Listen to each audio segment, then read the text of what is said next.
In a quiet apartment nestled high above the city, Emma sat by the window, watching the midnight lights flicker like tired stars. She had turned off her phone, shut the laptop, and silenced every external noise, but still, the noise within her would not stop. Her mind raced from one unfinished task to another, reliving yesterday's regrets and rehearsing tomorrow's worries. Sleep, that gentle visitor of peace, had become a stranger to her life. And in that moment, with weary eyes staring into the darkened sky, Emma whispered the question so many carry in silence: why can't I just find peace? This story is not unique.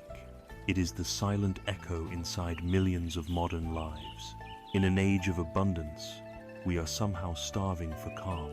Despite all our comforts and conveniences, we lie awake at night, haunted by invisible burden stress, anxiety, loneliness, the constant pressure to achieve, to acquire, to be enough.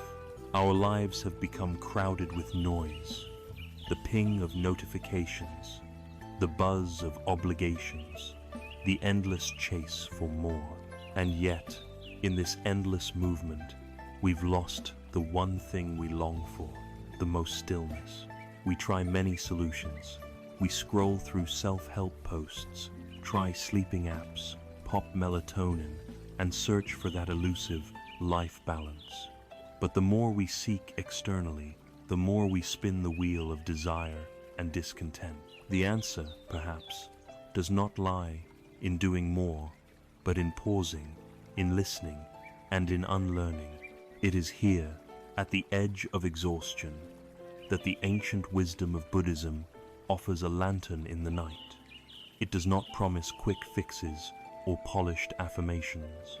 Instead, it gently invites us inward to observe without judgment, to breathe without clinging, to let go without fear. Buddhism teaches that peace is not something we chase at, is what remains when we stop chasing. Through the practice of mindfulness, we return to the present moment. Through the teaching of impermanence, we soften our grip on worry. Through compassion and wisdom, we begin to see not just the world differently, but ourselves.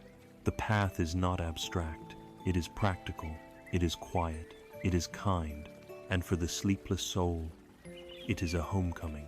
This video is not about religion, it is about relief. Not about belief, but insight. Through stories, reflections, and timeless teachings, we will walk together on a journey from mental chaos to inner calm. We will explore how Buddhist principles can help us soothe anxiety, heal emotional wounds, and rediscover the gentle silence within. This is not a sermon, nor a lecture. It is a soft conversation with your soul. So if you, like Emma, find yourself lost in the noise of the world, unable to rest, know this: you are not alone, and more importantly, peace is possible. Not out there, but in here. Let us begin. There is a story in the Buddhist tradition about a man who once approached a Zen master, deeply troubled by the noise of his thoughts. "Master," he said, "my mind is like a river in flood. I can't stop thinking. Even when I try to be silent, my thoughts scream louder. I feel like I'm drowning in my own head." The Zen master simply poured a cup of tea until it overflowed. The man jumped back, startled. "Why are you overfilling the cup?" he asked. The master replied calmly, "Your mind is like this, cup already full. Until you empty it, I cannot pour anything in."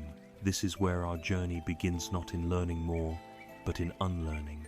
Not in adding more goals or plans, but in subtracting the noise.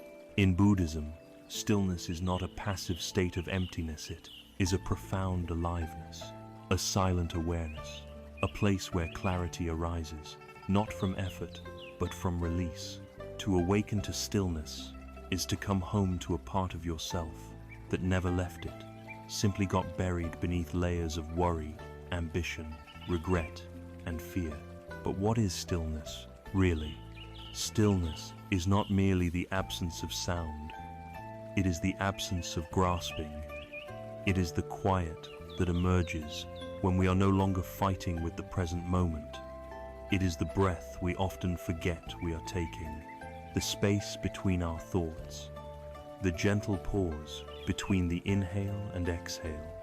It is subtle, often missed, yet it is always there, waiting patiently for us to return. In the modern world, stillness is often misunderstood.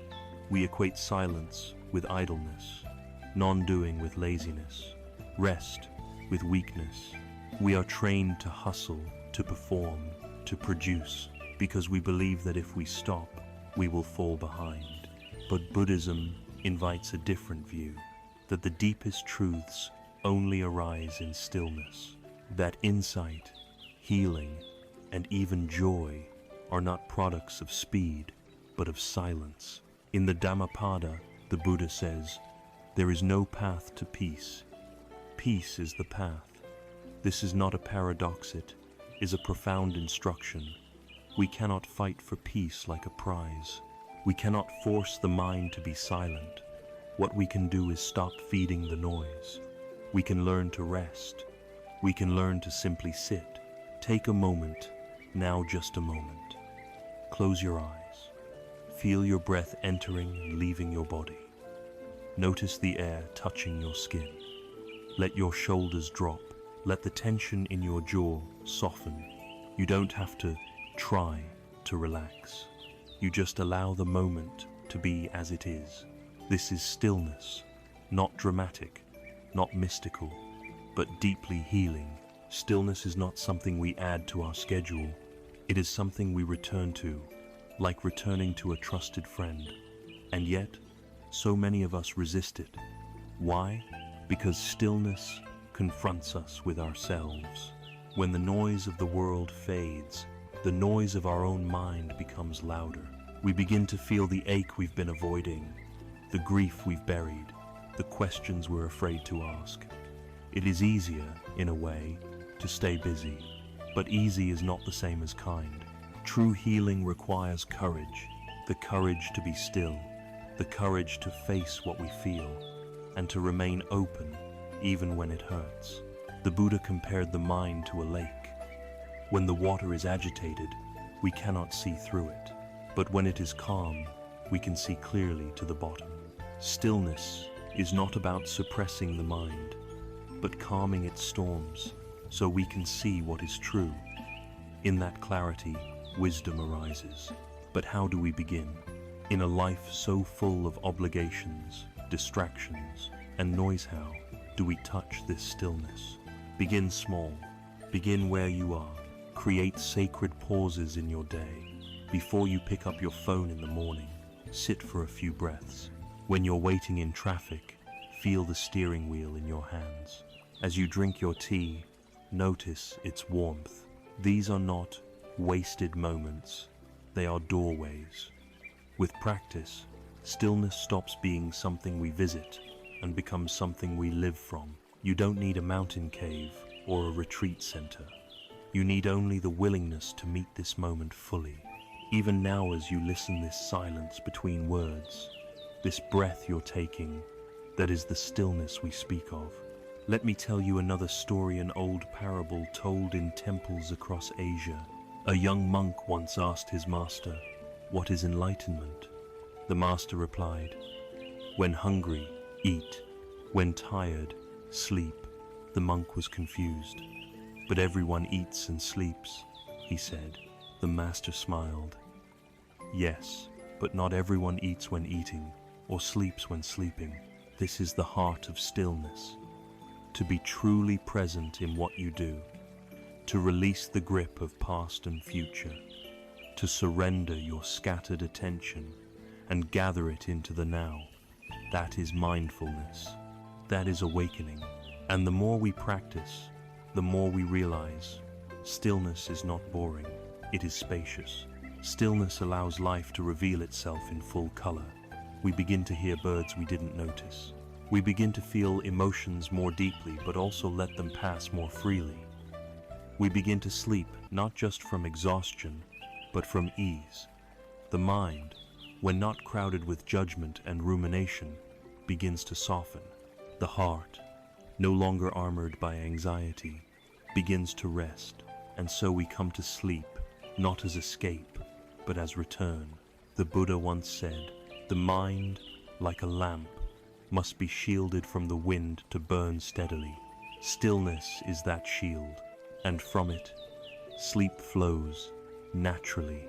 To awaken to stillness is not to renounce life. It is to enter it fully, with clarity, with grace, with compassion. The world will still whirl around you. Emails will pile up. People will ask things of you. The mind will still, at times, protest. But within you, like a mountain beneath the storm, there will be peace. Not because life got easier, but because you got quieter. And so, dear one, begin today not with a resolution, but with a breath.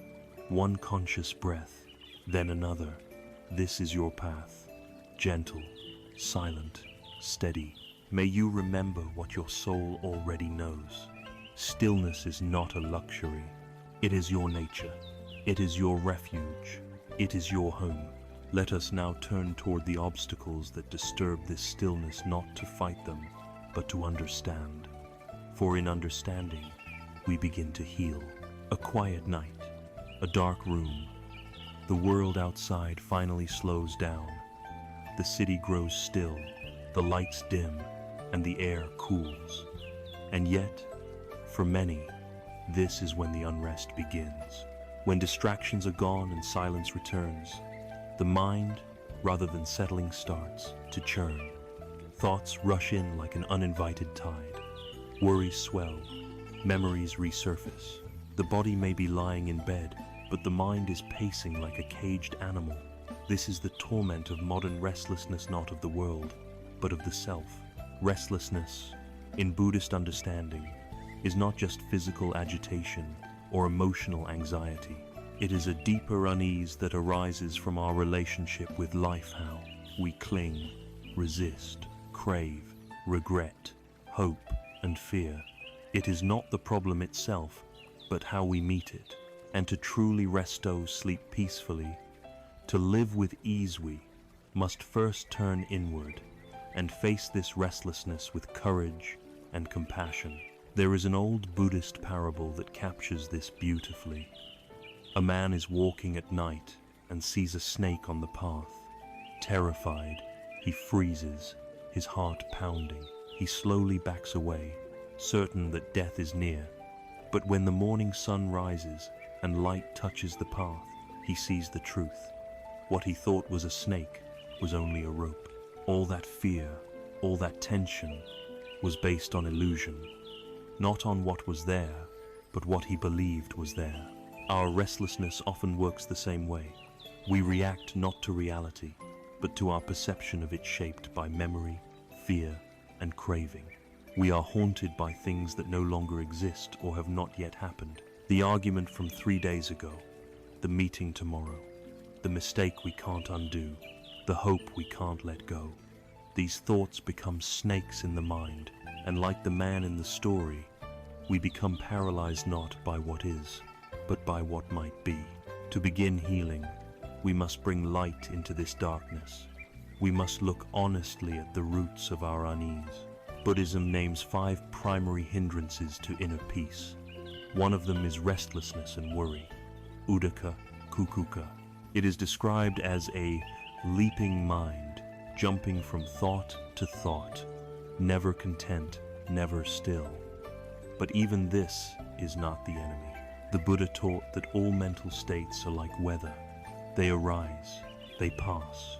What causes suffering is not the cloud but our attempt to grasp it, push it away, or follow it around the sky. We begin then by noticing, not fixing, not judging, just noticing. When you feel the tension in your chest, pause. When your thoughts spiral in bed, pause.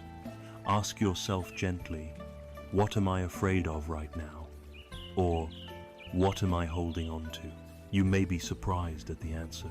Sometimes it's a fear of not being enough. Sometimes it's guilt or loneliness or the terror of uncertainty. These are not flaws. They are human wounds asking not for escape, but for understanding. Mindfulness, in its essence, is this sacred pause. It is the act of turning toward your experience, rather than running from it. Like sitting beside a restless child, we do not demand they calm down. We offer presence, kindness. We listen, we breathe. One powerful practice is labeling. When a thought arises, name it softly. Worrying, planning, regretting. By naming the mind's activity, you create a gap. You step out of the swirl and become the witness. This witnessing is not cold detachment. It is warm awareness. The mind, like a child, often just wants to be seen. And then there is the body. The body is a map of our mind. Every emotion, every fear leaves its mark-tight shoulders, shallow breath, clenched fists. We cannot think our way out of restlessness, but we can breathe through it. We can soften. We can return. A monk once said, "When the mind is agitated, bow to the body, because the body holds the wisdom of the present." You cannot breathe in the future or stretch in the past. The body anchors you to now, and now is where rest lives. But what causes this restlessness to begin with? At its root, restlessness stems from resistance. We are fighting something outcome we fear, a truth we can't accept, a feeling we don't want to feel. We resist pain, we resist stillness, we even resist joy, afraid it won't last. This resistance is subtle but constant, and it fuels the storm within. The Buddha taught that all suffering arises from craving and aversion. We crave what we don't have, we push away what we do, and so the mind becomes a battlefield. But what if we stopped fighting? What if we allowed? This is not resignation, it is trust. Trusting that this moment is bearable, that this breath is enough, that we don't need to fix everything before we rest. We only need to rest here. One story tells of a monk who could not meditate. His mind was too wild. He went to the Buddha, ashamed. The Buddha asked, "Can you sit and watch your breath for 1 minute?" The monk nodded. "Then sit, watch, be kind." The next day, he came back smiling, not because his thoughts had disappeared, but because he had stopped trying to make them disappear. Restlessness loses power when we stop fueling it, when we stop saying, "This shouldn't be happening," and start saying, "This is happening, and that's okay." And sometimes, restlessness arises from something deeper unmet, sorrow, old wounds, the longing to be held, to be safe. In these moments, we need more than technique. We need tenderness. The Dalai Lama often says, "Be kind whenever possible. It is always possible." We must learn to turn that kindness inward. If your heart is aching, hold it gently. If your thoughts are racing, whisper kindly, "I see you. I'm here." Speak to yourself the way you would to a frightened child, because that's what we all are. In moments of restlessness, children in the dark, needing light. That light is awareness. That warmth is compassion. Over time, as you build this relationship with your inner world, restlessness begins to shift. Not always by disappearing, but by softening, by becoming something you can live with, something you no longer need to run from. There's a story of a meditator who said, "At first, my thoughts were tigers. Then they became cats. Now they're shadows I walk with." This is the journey, not silence imposed by force, but silence born from understanding. And with understanding comes rest. You may still lie awake some nights. The thoughts may still come, but you will no longer be their prisoner. You will know how to sit beside them, to breathe through them, to return again and again to the calm beneath the chaos. Because beneath it all, there is a place in you, untouched by noise, a still lake, a quiet flame. Buddhism doesn't give you this. It reminds you that it was always yours. And so, the next time you feel restless, pause. Place your hand on your heart, feel your breath, name what's here, and say, "This too is part of my path." In that simple act, you reclaim your peace. Let us now continue forward into the next step of healing, how to embrace the present moment as the only place where rest, joy, and freedom truly exist.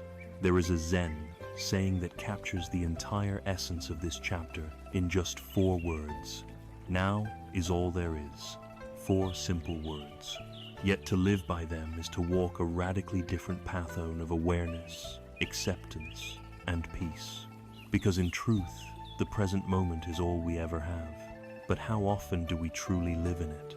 Most of us reside in a ghost town of time. We dwell in the past, mourning old mistakes, lost chances, and faded memories. Or we sprint into the future, anxious about what may or may not come, preparing, planning, worrying.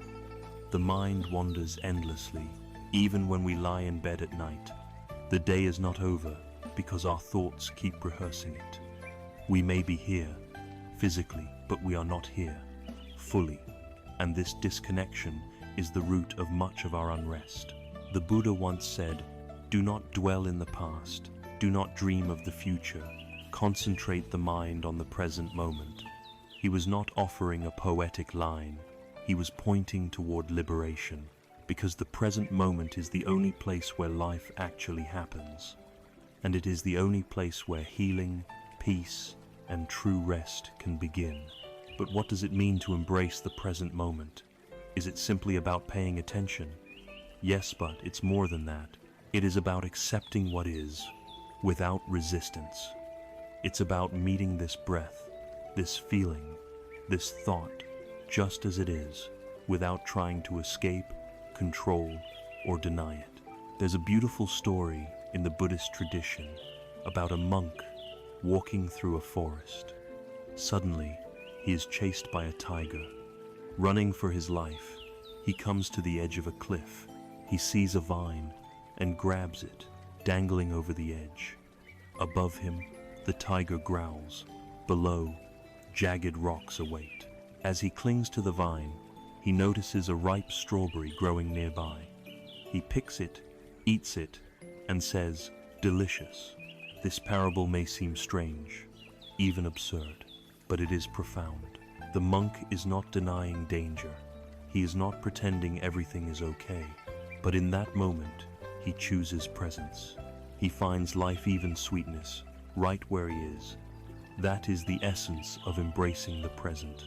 To live this way is not to ignore pain or avoid responsibility. It is to realize that peace is not found in escaping life. It is found in entering it fully, exactly as it is. Let's bring this to your own experience. Perhaps right now you're listening to these words while lying in bed, trying to fall asleep. Maybe your mind is spinning, or your body is tense. Maybe you're frustrated that you're still awake. Instead of resisting that, what if you just noticed it? Ah, this is tension, this is frustration. You observe, you soften, you allow. That is mindfulness. Mindfulness is not a technique, it's a way of being. It is the practice of being aware of your thoughts, your body, your emotions, without judgment. It is not about stopping thoughts. It's about changing your relationship to them. Imagine your mind is the sky, and your thoughts are the clouds. Some clouds are light and passing. Others are dark and stormy. But the sky remains unchanged, vast, open, still. You are not your thoughts. You are the awareness that sees them. The more you remember this, the less power those thoughts have over you. But mindfulness is not just for meditation cushions or spiritual retreats. It can be lived in every moment. When you wash your hands, feel the water. When you eat, really taste the food. When you breathe, feel the breath. These small acts become sacred when we give them our full presence. And the rewards of this practice are profound. Studies have shown that mindfulness reduces anxiety, improves sleep, and increases feelings of well-being. But more than that, it reconnects you with life. It pulls you out of the whirlpool of overthinking and plants your feet firmly in the now. There is a Tibetan saying, if you are depressed, you are living in the past. If you are anxious, you are living in the future. If you are at peace, you are living in the present. And it's true, peace is not found in what we remember or anticipate, is only ever found in what we are willing to fully feel now. Of course, this isn't always easy. The present moment can be uncomfortable.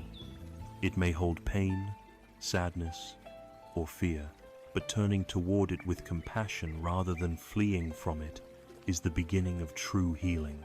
Let me share a story that illustrates this. There was a woman who came to a Zen teacher, distraught over the death of her son.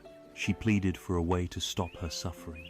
The teacher told her to bring him a mustard seed from a house that had never known sorrow. She went from door to door, but every home had known pain, sickness, loss, betrayal. She returned empty-handed, but with a new understanding that suffering is part of the human experience, that she was not alone, and that by being present with her grief, rather than resisting it, she could begin to heal. This is the paradox of presence. When we stop running from pain, it begins to transform. When we stop chasing pleasure, it begins to arise naturally. We become less afraid of life's storms because we've discovered the stillness inside us. So how do we cultivate this presence practically? Start with the breath. Your breath is always happening now. It is the most honest thing in your life. It never lies. It doesn't belong to the past or the future. It belongs only to this moment. Pay attention to it.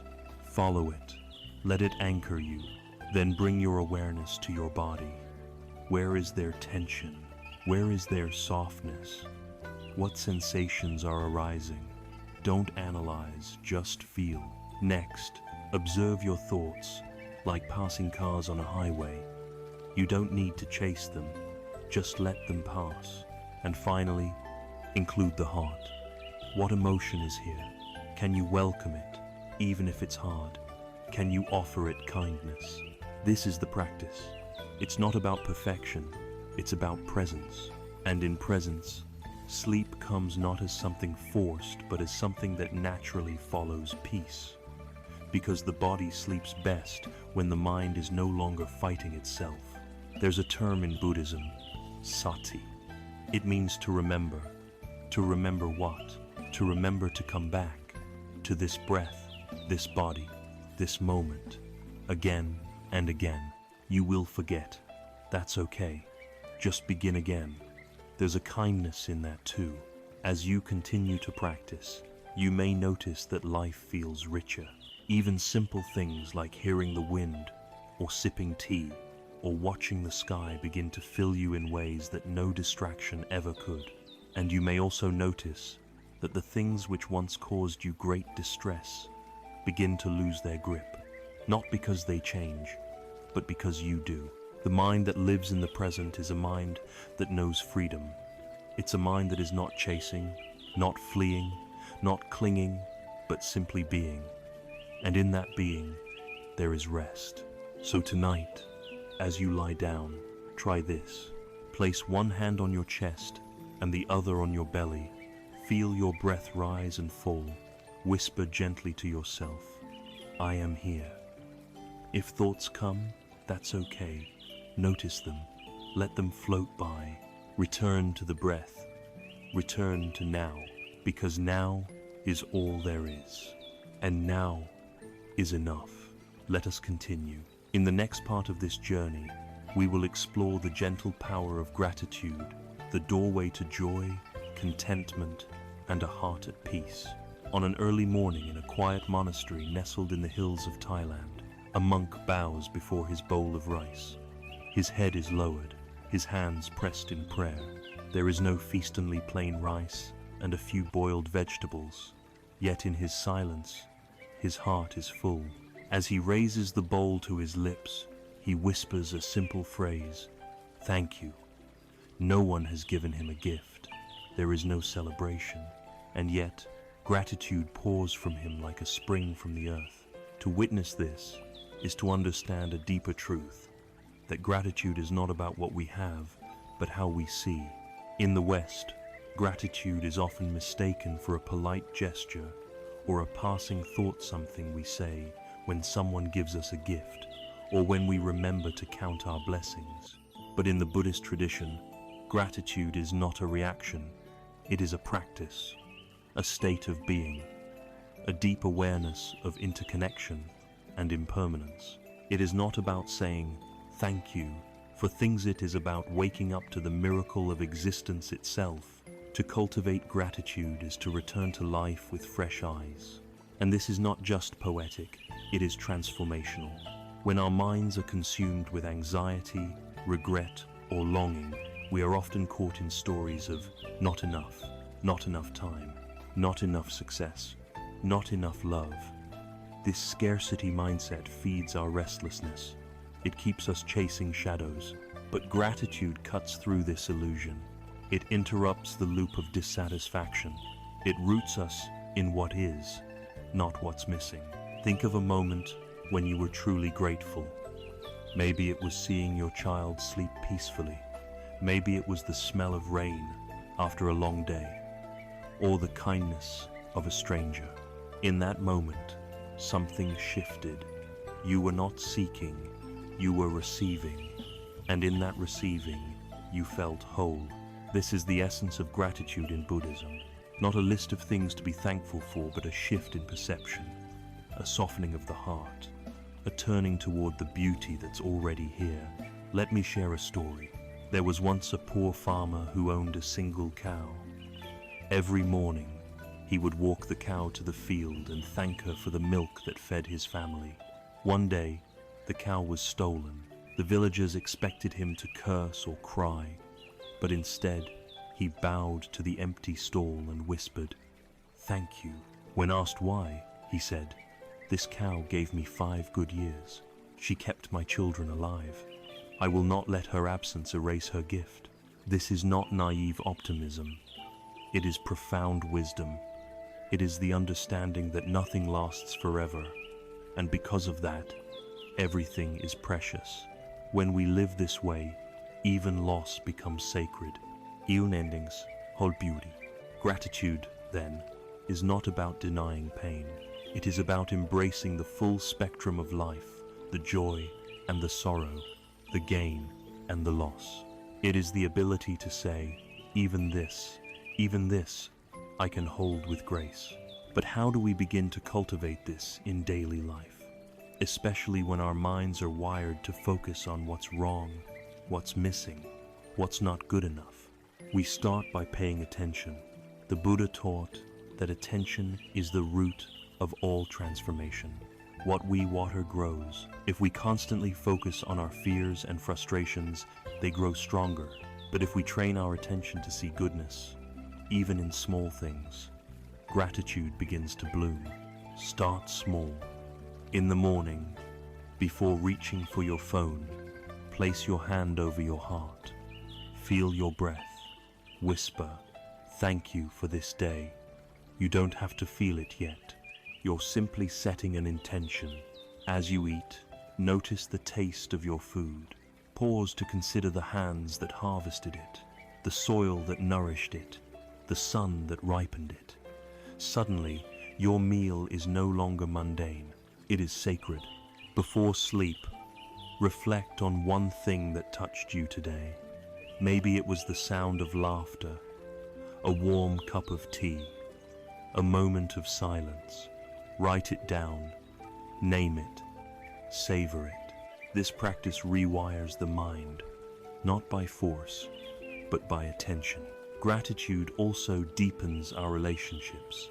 When we appreciate the people in our lives not just for what they do, but for who they are, we create connection. We begin to see others not as obstacles or obligations, but as fellow travelers. Expressions of gratitude can heal old wounds. A simple, "Thank you for staying," or "I see your effort," can open a heart that's been closed for years. But perhaps most importantly, Gratitude teaches us to befriend ourselves. Often, we are our harshest critics. We focus on our flaws, our failures, our not enoughness. Gratitude shifts this. Instead of saying, "I didn't get enough done today," we can say, "Thank you, body, for carrying me. Thank you, breath, for staying with me. Thank you, heart, for feeling so deeply." This is not indulgent. It is necessary. Self-gratitude is the seed of self-compassion, and self-compassion is the soil in which peace grows. Let's return now to the breath. Take a deep inhale.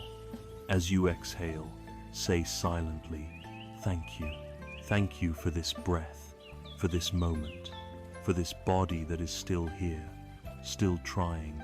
This simple act, repeated again and again, becomes a refuge. Over time, you may begin to notice something profound. The more you practice gratitude, the more peaceful you feel.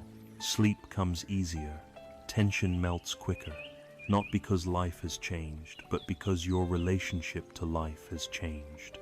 Even suffering, when held in gratitude, softens. There is a chant in the Buddhist tradition, "Thank you, life, for everything. I have no complaints whatsoever."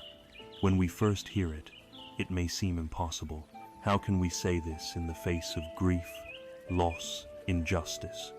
But this chant is not a denial of pain, it is a testament to resilience. It is a vow to keep our hearts open no matter what, to say thank you in the midst of suffering is not to minimize it. It is to remember that even here, even now, beauty exists. That even as we ache, we can still love. That even in darkness, there is light. And so, dear one, let gratitude become your companion. Let it walk beside you in joy and in sorrow. Let it remind you of the miracle of being alive. Tonight, before you close your eyes, try this practice. Place your hands over your heart. Breathe. Reflect on one thing, just one for which you are thankful. It doesn't need to be profound. It only needs to be true. Whisper, "Thank you." Let that thankfulness settle in your bones. Let it be enough. And if you find yourself restless again, searching, striving, return to this breath. Return to this moment. Return to the quiet gift of being. Gratitude is not a destination. It is a way of traveling. And on this path, every step becomes sacred. Every breath becomes holy. Every night becomes a prayer. As we move forward in our journey, we turn now to the art of letting go, how to release the burdens we carry so that our hearts may truly rest and our minds may return to stillness. There is a story in Buddhist tradition about two monks traveling on foot. As they walked, they came upon a riverbank where a young woman stood, afraid to cross the stream. The elder monk, without hesitation, lifted her onto his back and carried her through the water. Once on the other side, he gently set her down, and the two monks continued their journey. Hours passed in silence before the younger monk finally burst out, "How could you carry that woman? We're not supposed to touch women." The elder monk turned to him and said, "Brother, I put her down hours ago. Why are you still carrying her?" This story captures the essence of what it means to let go. We all carry things long after they've passed, words that hurt us, mistakes we made, things we've lost, expectations unmet. Like the younger monk, we believe we've moved on, yet in our minds we are still holding on. And it is this, holding this clinging, that weighs us down, robs us of peace, and steals our sleep. Letting go is not about forgetting. It is not about pretending that pain doesn't exist or that wrongs never happened. Letting go is about freeing ourselves from the invisible chains we place around our hearts.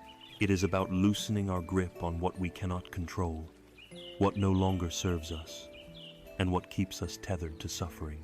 In Buddhism, the root of suffering is attachment to ideas, desires, identities, outcomes. We hold on because we believe that by doing so, we can avoid pain or ensure happiness. But in truth, the tighter we grip, the more we suffer. We become like someone holding a burning rope, afraid to release it, even as it scorches our skin. The Buddha taught that life is impermanent. Everything changes our bodies, our relationships, our emotions, our circumstances. Clinging to what must change is like trying to hold water in our hands. No matter how tightly we squeeze, it slips through our fingers. And yet, the letting go is terrifying because it feels like we're losing control. But control is often just an illusion, a wall we build to protect ourselves from uncertainty. There's a quote often attributed to the Buddha: "You only lose what you cling to." It may sound simple, but it contains a profound invitation. What are you clinging to? What burden are you carrying into the night, into your bed, into your dreams? Perhaps it's a past mistake that you replay over and over, as though you could change it by remembering. Perhaps it's anger at someone who hurt you, resentment that has calcified into bitterness.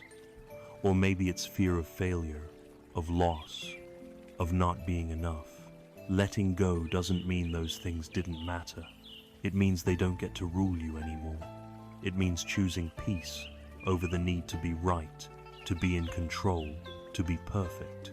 Let me tell you another story.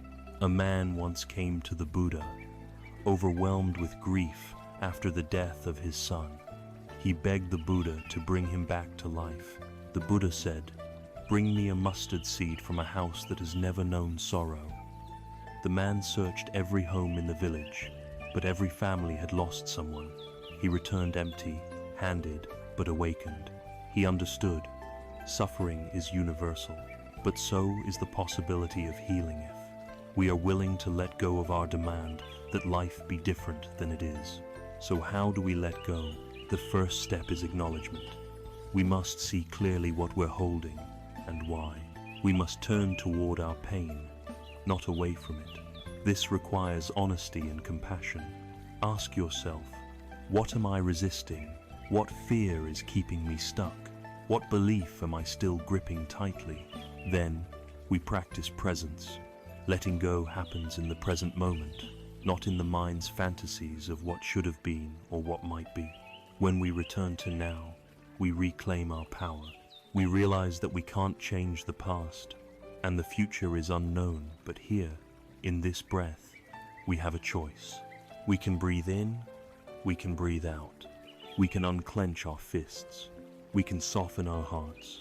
A powerful practice in Buddhism is meditation on impermanence. Sit quietly, observe your breath. Notice how each inhale rises, stays, and fades. Every sensation, every thought, every emotion, watch how they arise and pass away. Nothing stays. This is not a tragedy, it is a truth that frees us. When we embrace impermanence, we stop clinging to what cannot last. We learn to love more deeply, not because we own, but because we appreciate. Forgiveness is also a form of letting go, not for the sake of the other person, but for your own liberation. Holding on to anger is like drinking poison and expecting the other person to suffer. Forgiveness doesn't mean forgetting or excusing. It means refusing to let past pain dictate your future peace. Letting go can be gentle. It doesn't have to be dramatic. It's in the quiet choice not to replay that conversation again. It's in releasing the need to prove yourself. It's in loosening the grip on how things should be and allowing them to be as they are. A woman once described her experience of grief after losing her husband. She said, "I thought letting go meant losing him, but now I understand letting go means letting go of the expectation that the love would stay the same. I still love him, but I love him in a new way without needing him here." And that is the maturity of the heart, the strength to love what is and release what was. As you lie in bed tonight, consider what burdens you might be carrying into sleep. What conversations, regrets, plans, or anxieties are pressing against your heart. Close your eyes. Place your hands over your chest. Inhale deeply, and with each exhale, imagine releasing something in expectation, a fear, a story. Whisper to yourself, I let go. I am safe. I am free. Repeat this gently, like a lullaby. With each breath, allow your body to sink deeper into the bed. Let gravity hold you. You don't have to carry it all. Not tonight. There is an old Sufi teaching that says, try to be like a tree. Let the dead leaves fall. You are allowed to outgrow old patterns. You are allowed to move on. You are allowed to be at peace. Letting go is not giving up. It is giving into the flow of life, to the wisdom of change, to the beauty of the unknown. And what waits on the other side? Freedom, space, stillness, a mind no longer tangled, a heart no longer clenched, a sleep that comes not from exhaustion, but from surrender. Letting go is a practice. You will forget. You will hold on again. That's okay. The beauty is in remembering, in choosing again, in returning breath by breath to the lightness that was always available. So, as we continue this journey together, we carry less, we walk lighter, and we prepare the ground for something even deeper, the blooming of compassion. For when we are no longer burdened, our hearts naturally open to ourselves, to others, to all beings. In the next part of our journey, we will explore this compassion not as sentiment, but as a transformative force that brings rest, warmth, and meaning to the soul. In a quiet monastery, nestled in the mountains of Japan, a young novice once asked his teacher, "What is the most important teaching of the Buddha?" The old master smiled and replied with just one word, compassion. The novice frowned. "But what about wisdom?" he asked. "What about enlightenment?" The master nodded gently. Without compassion, wisdom is cold. Without compassion, enlightenment is empty. In Buddhism, compassion, karuna, is not merely a feeling, it is a way of seeing, a way of living, a way of resting deeply in the truth that we are all connected. Compassion is not reserved for saints or spiritual teachers. It is the natural flowering of a heart that has begun to let go of fear, ego, and isolation. And when we begin to live with compassion, we do not just change how we treat others, change the texture of our own inner life. Compassion, in its purest form, softens the restlessness of the mind. It soothes the fires of anxiety. It untangles the knots of resentment, judgment, and self-hatred. It allows us to sleep, not just with a quiet mind, but with a warm heart. But what is compassion? Truly, it is the ability to suffer with someone not from a distance, but from the understanding that their pain is not separate from our own. It is the gentle whisper, "I see your suffering, and I care." And that whisper, when turned inward, becomes the balm that heals even our deepest wounds. Let me tell you a story. There was once a monk who sat in meditation for many years, seeking enlightenment. One day, while walking through a village, he came upon a woman sobbing in the dirt. Her child had died. Passers-by avoided her, not knowing what to say. But the monk sat beside her. He did not speak. He simply placed his hand on her shoulder and wept with her.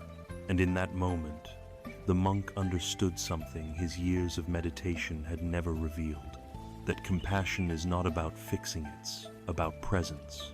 This story reminds us that to be truly compassionate, we do not need answers, we do not need power, we only need the willingness to feel with another, to offer our presence as sanctuary.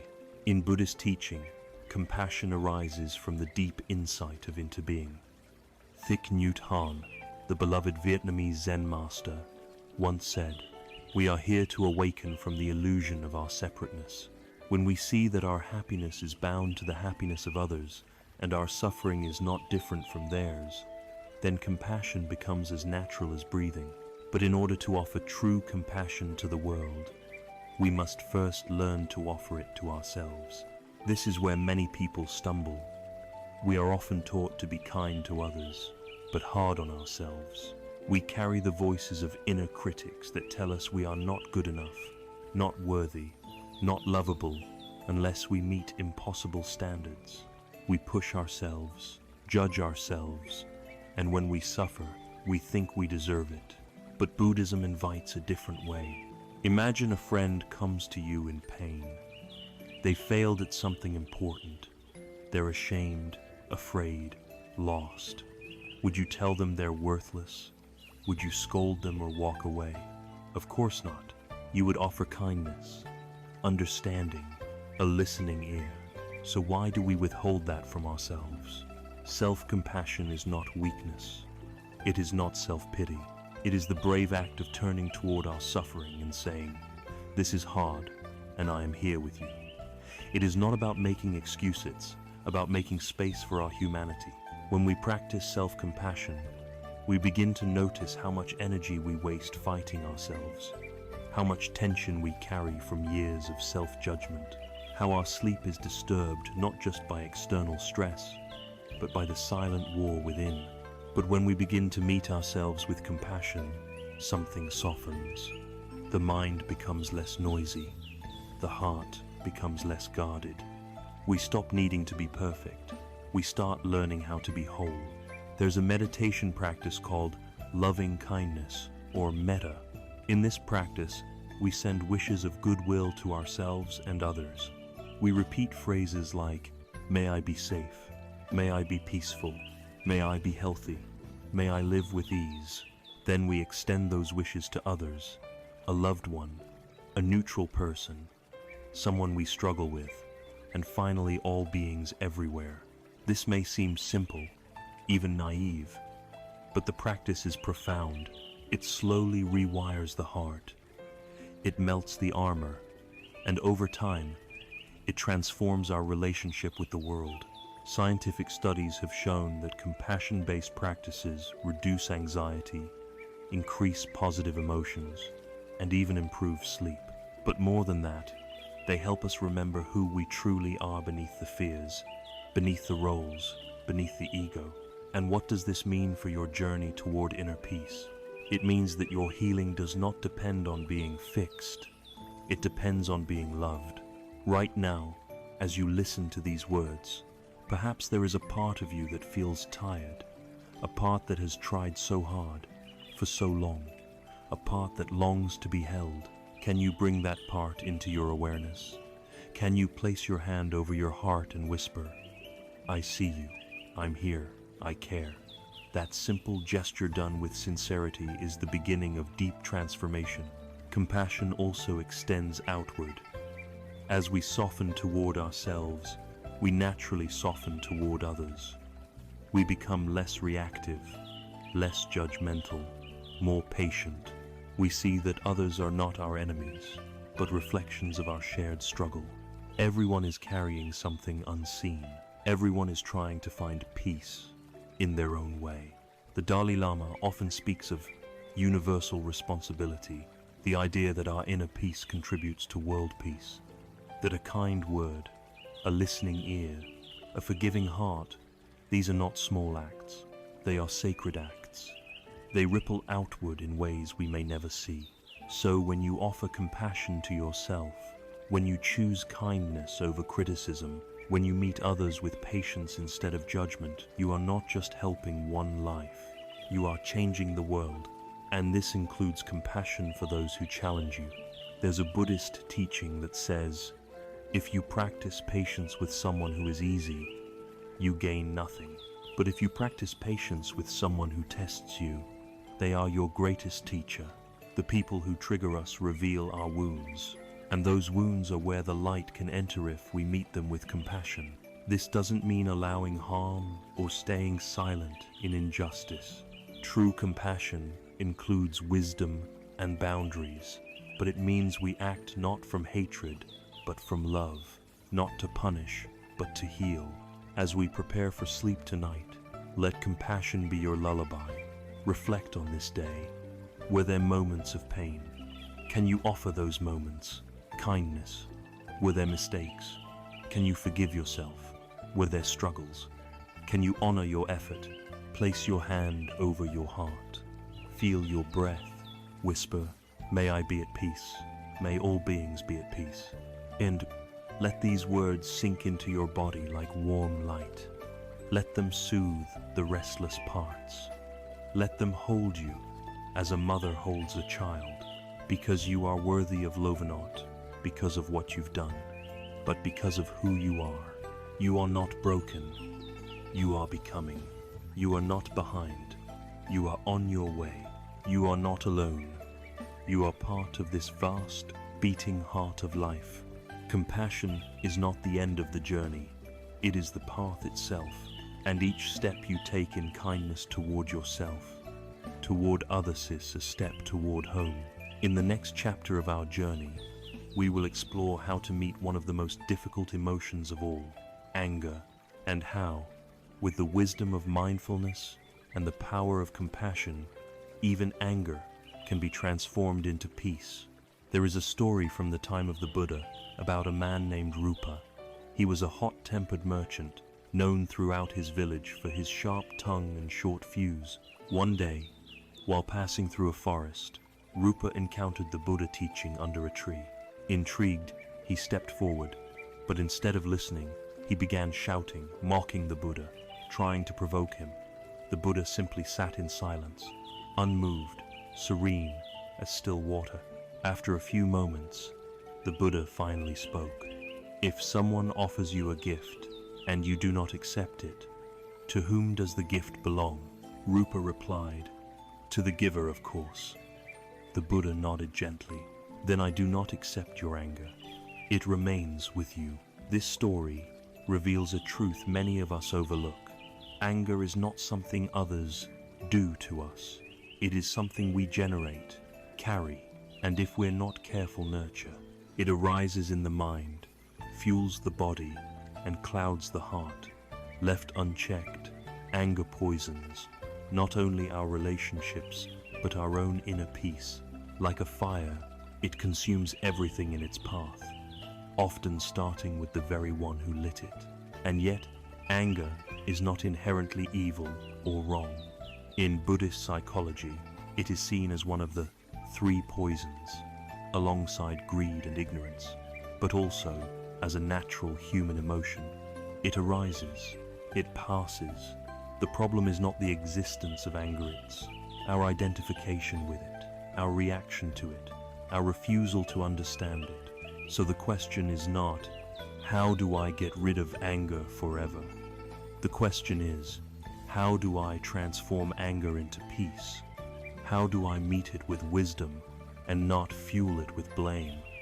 To answer that, we must begin where all transformation begins, by turning inward. Anger often appears sudden, but it rarely arises without roots. It is usually the surface expression of deeper pain wounds unacknowledged, boundaries crossed, needs unmet.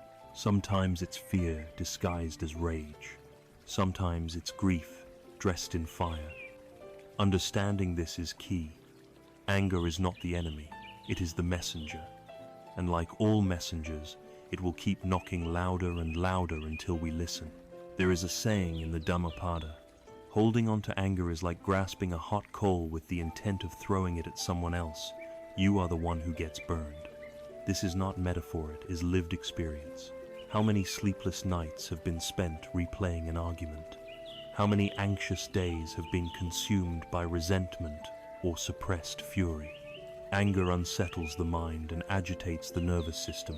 It robs us of clarity and joy. To transform anger, we must first learn to pause. Thich Nhat Hanh, the Vietnamese Zen master, teaches a simple yet profound practice. When anger arises, do not act, do not speak, just breathe. This pause interrupts the cycle of reaction. It creates space. It reminds us that we are not our emotions. We are the awareness behind them. The breath is our first refuge. When anger flares, bring your attention to your breath. Feel it in the belly. Let it be deep and slow. Say to yourself, breathing in, I know anger is here. Breathing out, I hold this anger with kindness. This is not a command. To suppress it is an invitation to observe. When we greet anger with mindfulness, it begins to lose its sharpness. It becomes less of a weapon and more of a signal. Next, bring compassion to the anger. This may feel strange at first. Why would we be kind to something that feels so destructive?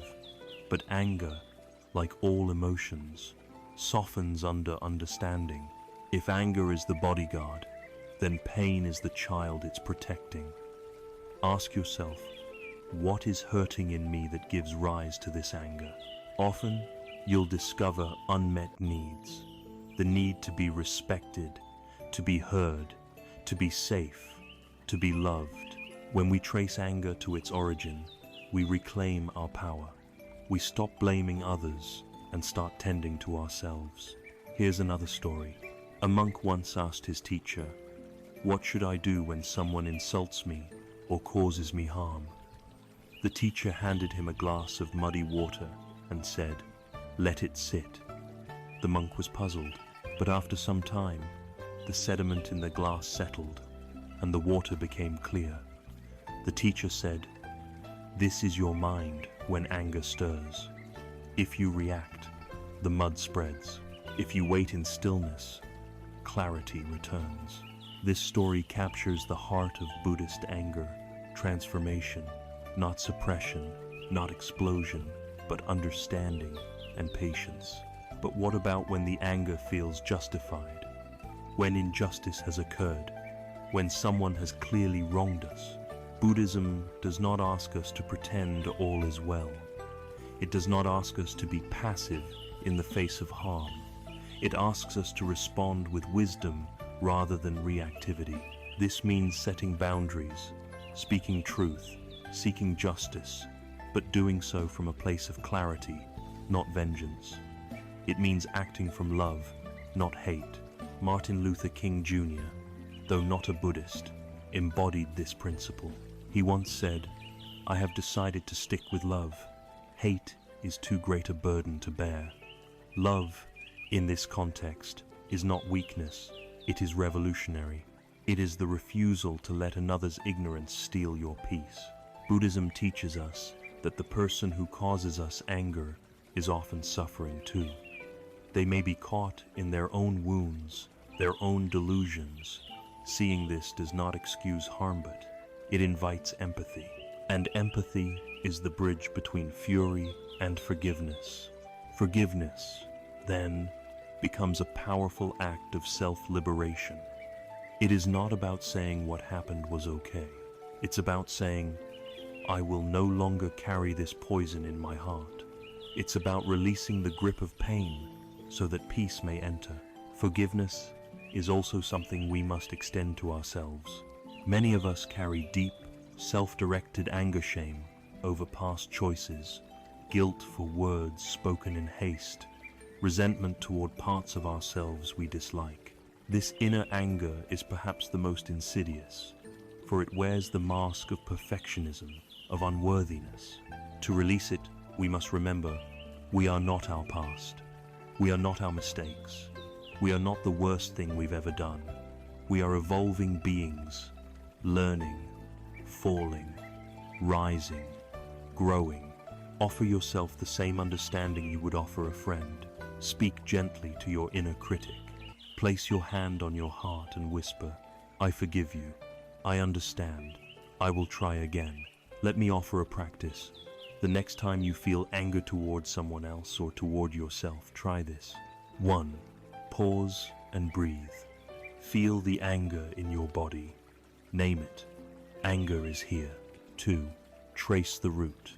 Ask, what is this anger protecting? 3. Offer compassion. Place a hand over your heart. Breathe into the pain. Whisper, "It's okay to feel this." 4. Choose response. Ask, what would love do now? Maybe it's silence. Maybe it's truth spoken calmly. Maybe it's simply walking away. This practice does not promise immediate peace, but it promises integrity. It promises growth. and over time, it builds the muscle of equanimity, state of balance that is not shaken by passing storms. Anger may still arise. That's okay. But you will no longer be ruled by it. You will know how to meet it, hold it, and transform it into wisdom, clarity, and strength. As we prepare for rest tonight, bring to mind someone or something that has triggered your anger recently. Do not judge it, just notice, then breathe. Say softly to yourself, I acknowledge this anger. I honor the pain beneath it. I choose peace. I forgive. I release. I rest. Let these words wash over you like warm water. Let them dissolve the tension in your chest, the tightness in your jaw, the heat in your thoughts. You are not your anger. You are the calm beyond the flame. You are the ocean beneath the wave. Tonight, let peace be your refuge. Not because nothing is wrong, but because you are willing to meet what is wrong with a heart wide open. And as you sleep, may your dreams be filled not with battles but with healing, not with conflict but with clarity. In the next part of our journey, we will continue the work of healing, this time through forgiveness, a powerful force that frees the soul and unlocks the door to deep inner rest. There is a story about a woman who came to the Buddha carrying a heavy grief in her heart. Her son had died, and she was inconsolable. She wandered from teacher to teacher, asking for a cure to bring him back. The Buddha, seeing her suffering, gave her a simple instruction. Bring me a mustard seed from a household that has never known sorrow. Eager with hope, she searched every home in the village, but everywhere she went, she heard stories of pain of lost children, parents, dreams. After visiting dozens of houses, she finally sat down by the road, tears in her eyes, and understood the truth. Sorrow touches everyone. Her grief was not punishment, it was part of being human. This story is often told as a lesson in impermanence, but beneath that is also a powerful message about forgiveness. The woman had to forgive life itself for not turning out the way she had hoped. She had to forgive the world for being what it is: fragile, uncertain, full of loss. And perhaps most importantly, she had to forgive herself for not being able to protect the ones she loved. Forgiveness is not a single act, it is a path, a practice, a deep turning of the heart toward freedom. In the Buddhist view, forgiveness is not a moral obligation imposed from the outside. It is an inner liberation, a letting go of the poison that keeps us tied to pain. Anger, blame, resentment, these are heavy burdens, and when we carry them long enough, they begin to shape our minds, our bodies, our sleep. They become chronic tension in the muscles, tightness in the chest, walls around the heart. Sometimes we think we are punishing others by holding on to our anger, but in truth, we are only punishing ourselves. The Buddha compared unforgiveness to drinking poison and expecting the other person to die. When we hold resentment, we bind ourselves to the very pain we want to escape. But when we forgive, we open the door not just for others to be free, but for ourselves to breathe again. It's important to say, forgiveness is not forgetting. It's not excusing harm or pretending that nothing happened. In fact, real forgiveness requires that we see clearly. We must face the truth of what occurred. We must feel the pain, the betrayal, the injustice. But we do so not to stay stuck, but to allow healing. Forgiveness does not mean reconciliation. It doesn't mean we have to keep toxic people in our lives. It doesn't mean we deny the need for justice. What it means is this: we release our need for revenge, our craving for the past to be different, our insistence that life obey our expectations. We accept that what happened, happened, and we choose, again and again, to meet that truth with compassion rather than bitterness.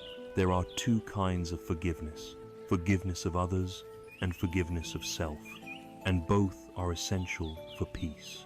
Let's begin with others. Think of someone who has hurt you, maybe deeply, maybe long ago. The wound might still ache. The anger might still rise when you remember their face. This is natural. The pain is real. But ask yourself gently, what does holding on to this pain cost me? Does it steal your sleep? Does it haunt your dreams? Does it shape how you see the world, how you trust, how you love? We often think forgiveness is a gift we give to the other, but it's really a gift we give to ourselves, a gift of freedom. You don't have to forgive all at once. You can begin with the intention to forgive. You can say, I am willing to see this differently. Even that small step begins to soften the heart. There's a meditation practice for this. Sit quietly. Bring to mind the person who hurt you. Notice what arises: thoughts, emotions, body sensations. Don't judge, just observe. Then, silently say to them, I see your suffering. I acknowledge my pain. And in this moment, I choose to let go of hatred. I choose peace. You may not feel it right away. You may resist. That's okay. Forgiveness is like water wearing down a stone. It takes time, but every time you return to the intention, you chip away at the hardness. You create space for love. Now, let's talk about self-forgiveness. For many people, this is even harder. We carry guilt like armor, thinking that by punishing ourselves, we're proving we care. But self-judgment does not heal. It only deepens the wound. The Buddha taught that we are not our thoughts, not our past actions, not our worst mistakes. We are like a candle. Even if the flame flickers, the light remains. Even if we fall, the possibility of awakening never disappears. To forgive ourselves, we must be willing to see our own humanity. We must be brave enough to say, I was doing the best I could, with what I knew, with the pain I was carrying. We must be kind enough to say, yes, I messed up, and yes, I am still worthy of love. Self-forgiveness is not about avoiding responsibility. It's about claiming your wholeness, even in the midst of imperfection. If you are carrying guilt right now about something you did, something you said, something you failed to do, pause, breathe, place your hand over your heart. Whisper to yourself, I forgive you. I understand. You are learning. You are still learning, and you deserve peace. Let these words wash through you like rain. Let them touch the places where shame still hides. Let them reach the younger version of you, the one who was afraid, confused, trying so hard to be okay. You don't have to carry this weight anymore. Forgiveness also means letting go of perfectionism. We think we must get it all right. Be spiritual, be calm, be kind, all the time. But being human means being messy, making mistakes, losing our temper, forgetting what we know, falling down. The practice is not to be perfect. The practice is to keep returning to love, to truth, to now. Every moment is an invitation to begin again. In the Zen tradition, there is a phrase, fall down 7 times, get up 8. That is the spirit of forgiveness. That is the path of peace. And what happens when we truly forgive? The body relaxes, the breath deepens, the mind softens, sleep comes more easily, the heart, once clenched, begins to open. We stop needing the world to be perfect. We stop needing ourselves to be perfect. And in that freedom, we discover a new kind of rest, not just for the body, but for the soul. Before we close, let's return to practice. Tonight, as you lie in bed, bring to mind one person you are ready to forgive her, one way you are ready to forgive yourself. Feel the tension around that wound.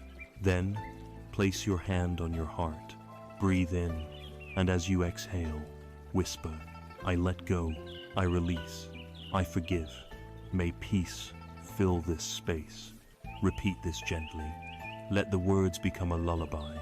Let them carry you into the silence beyond regret. Forgiveness is not a finish line. It's a daily act of love. You may have to do it again tomorrow. That's okay. Each time, your heart grows lighter. Each time, your soul becomes more free. And in that freedom, rest begins. In our next chapter, we will explore how simplicity, not more, but less can become a powerful medicine for the spirit. We'll learn how to let go of excess and return to the peace that comes with living lightly. In a small hut, deep in the forest of Myanmar, an old monk lived with almost nothing. His room was barely a mat to sleep, a bowl for food, a candle to read sutras by night. Yet those who visited him often remarked on the lightness of his presence, the sparkle in his eyes, and the profound sense of peace that filled the room. He would smile when people asked his secret and simply say, "I have nothing, so I fear nothing, and I need nothing, so I rest." Simplicity is one of the oldest teachings in the Buddhist tradition, yet it remains one of the most radical. In a world that constantly tells us we need more success, more things, more speed, Buddhism invites us to look inward and ask, what if less is the way to more? More space, more time, more peace. Finding harmony in simplicity is not about renouncing the world or living in a cave. It's about discovering the quiet joy that arises when we stop chasing and start being. When we unclutter the outer world and begin to hear the soft voice of the heart again. In the Dhammapada, the Buddha says, "Contentment is the greatest wealth." He does not say it is earned or acquired. He says it is cultivated like a garden that grows stronger when weeds are removed. So, what are the weeds in our modern lives? They are not just physical possessions, though those matter too. The weeds are the constant need to acquire, to compare, to prove ourselves, the clutter of the mind, excessive thinking, endless planning, compulsive consumption, the distractions that keep us from being here. Now, many of us lie awake at night not because we lack, but because we have too much stimulation, too many options, too many unfinished tasks, too many thoughts pulling us in different directions. Our minds are like overstuffed drawers, everything crammed in, nothing at peace. Simplicity invites us to empty the drawer, not just physically, but mentally, emotionally, and spiritually. Start with the outer world. Look around your space. What do you truly need? What supports your peace? What steals your energy? There is a practice in Zen monasteries called Samuworking meditation. Monks sweep, wash, cook, and clean mindfully as part of their spiritual path. They keep their spaces immaculate, not for aesthetic, but because a clear space supports a clear mind. When we declutter our environments, we begin to breathe differently. We feel lighter, more anchored. We're not constantly reminded of what's unfinished, what's broken, what's excessive. Our outer space becomes a mirror for the inner one. But simplicity goes deeper than tidying up. It's also about how we spend our time. Ask yourself, where does your time go? Is it aligned with what truly matters to you? We often fill our calendars to feel valuable, say yes out of guilt, scroll endlessly because we're afraid of silence. But in all this doing, we often forget how to simply be. The Buddha did not teach endless busyness. He taught presence. He taught the middle way, not indulgence, not denial, but balance. So simplicity is also about reclaiming time not to be more productive, but to be more alive. Take a moment now and imagine a day with space. Time to breathe, to walk slowly, to listen deeply, to cook your food without rush, to sit in silence, to read something nourishing, to sleep without guilt. This kind of life is not a fantasy. It is a choice. It begins with asking, what can I let go of today so I can come home to myself? Now let's turn to the mind. Mental simplicity is perhaps the hardest. Our thoughts are always racing, worrying about the future, analyzing the past, solving problems that haven't even happened. We live in what Zen calls the monkey mind, jumping from branch to branch, never still. To simplify the mind, we need practice. Mindfulness is the broom that sweeps the mental floor. With every breath, we return to now. With every step, we touch the earth. With every task, we bring our full attention. The mind begins to settle not because we forced it, but because we stopped feeding its chaos, and we stopped believing every thought. Not every idea needs to be followed.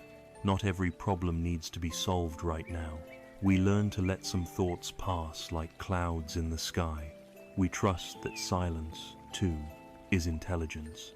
In the silence, we reconnect with what is essential. Let me tell you a story. A wealthy man once came to the Buddha, agitated and exhausted. "I have so much," he said, "but I cannot rest. My business, my properties, my plans, my mind is always full." The Buddha looked at him and said, "Then you must practice poverty." The man was shocked. "But I am rich. Why would I want poverty?" The Buddha replied, "I do not mean giving up your wealth. I mean giving up your clinging to it. True simplicity is not about how much you have, but how much you hold." This teaching invites us to consider, what are we clinging to that we don't need? Is it status, control, the need to always be right, the fear of missing out? Letting go of these attachments creates space for something deeper, contentment.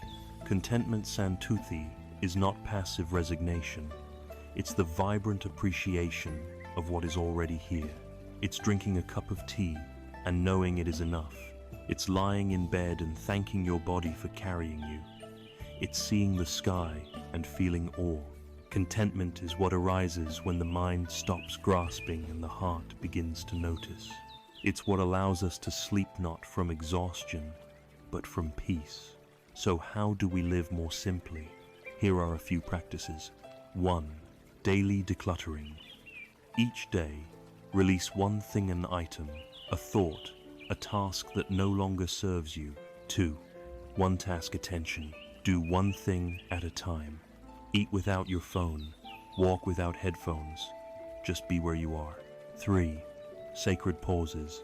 Create space in your day for silence. A moment before a meeting. A breath before speaking. A quiet sit before bed. 4. Limit input. Reduce how much news, noise, and opinions you consume. Your mind needs rest, not stimulation. 5. Gratitude practice.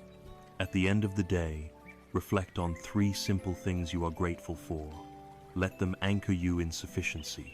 Over time, simplicity becomes a rhythm, a flow. It doesn't make life dull, it makes life vivid.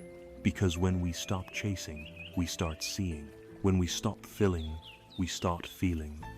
And when we stop rushing, we start resting. Tonight, as you prepare for sleep, take a moment to reflect. What did you truly need today? What could you have let go of? What simple thing brought you joy? Then place your hand over your heart and whisper, "May I release what is not essential. May I rest in what is enough. May I live simply and sleep deeply." Feel your breath slow.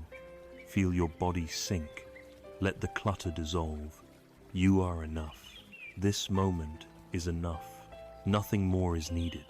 In the next chapter, we'll explore a truth that simplicity prepares us for, the impermanence of all things. How learning to accept change is the gateway to freedom and the doorway to deep, abiding rest. There is a short inscription carved into the walls of ancient Buddhist temples across Asia. You'll find it above doorways, on meditation halls, even engraved into the wooden handles of prayer wheels. It reads simply, "This too shall pass." Just 4 words, but they hold the weight of the entire Dharma. Within them lies both the root of our suffering and the seed of our freedom. Impermanentia in Paleus, one of the foundational truths of Buddhism. Everything that arises must also pass away. Every breath, every thought, every joy, every sorrow, every life. Nothing stays. Nothing remains unchanged. And though this truth is often hard to accept, it is also the doorway to peace. We suffer, the Buddha taught, not because things change, but because we expect them not to. We cling to permanence. In a world that was never built to stand still, we want the good moments to last forever, and we want the painful ones to disappear immediately. And in that resistance to the natural flow of life, we create tension, fear, and restlessness. Think of the last time you had a beautiful, perfect afternoon, a loving conversation, a success at work. Notice how quickly the joy faded into the anxiety of holding on to it. How can I keep this? What if it ends? The moment itself was not the problem. It was our attachment to it. And consider the reverse. A painful argument, a loss, a disappointment. Notice how often we magnify the pain by imagining it will last forever. I'll never get over this. This is who I am now. But just as joy fades, so does sorrow. The river keeps flowing. The great teacher, Ajahn Chah, once held up a glass of water and said to his students, "To me, this glass is already broken. I enjoy it, I drink from it, I care for it. But when it falls and shatters, I will say, of course, because I saw the truth in it all along." He wasn't being morbid, he was being free. When we understand the impermanence of all things, we stop clinging, we stop resisting. We begin to live with tenderness, with appreciation, with grace. Impermanence is not a cold fact, it is a sacred invitation.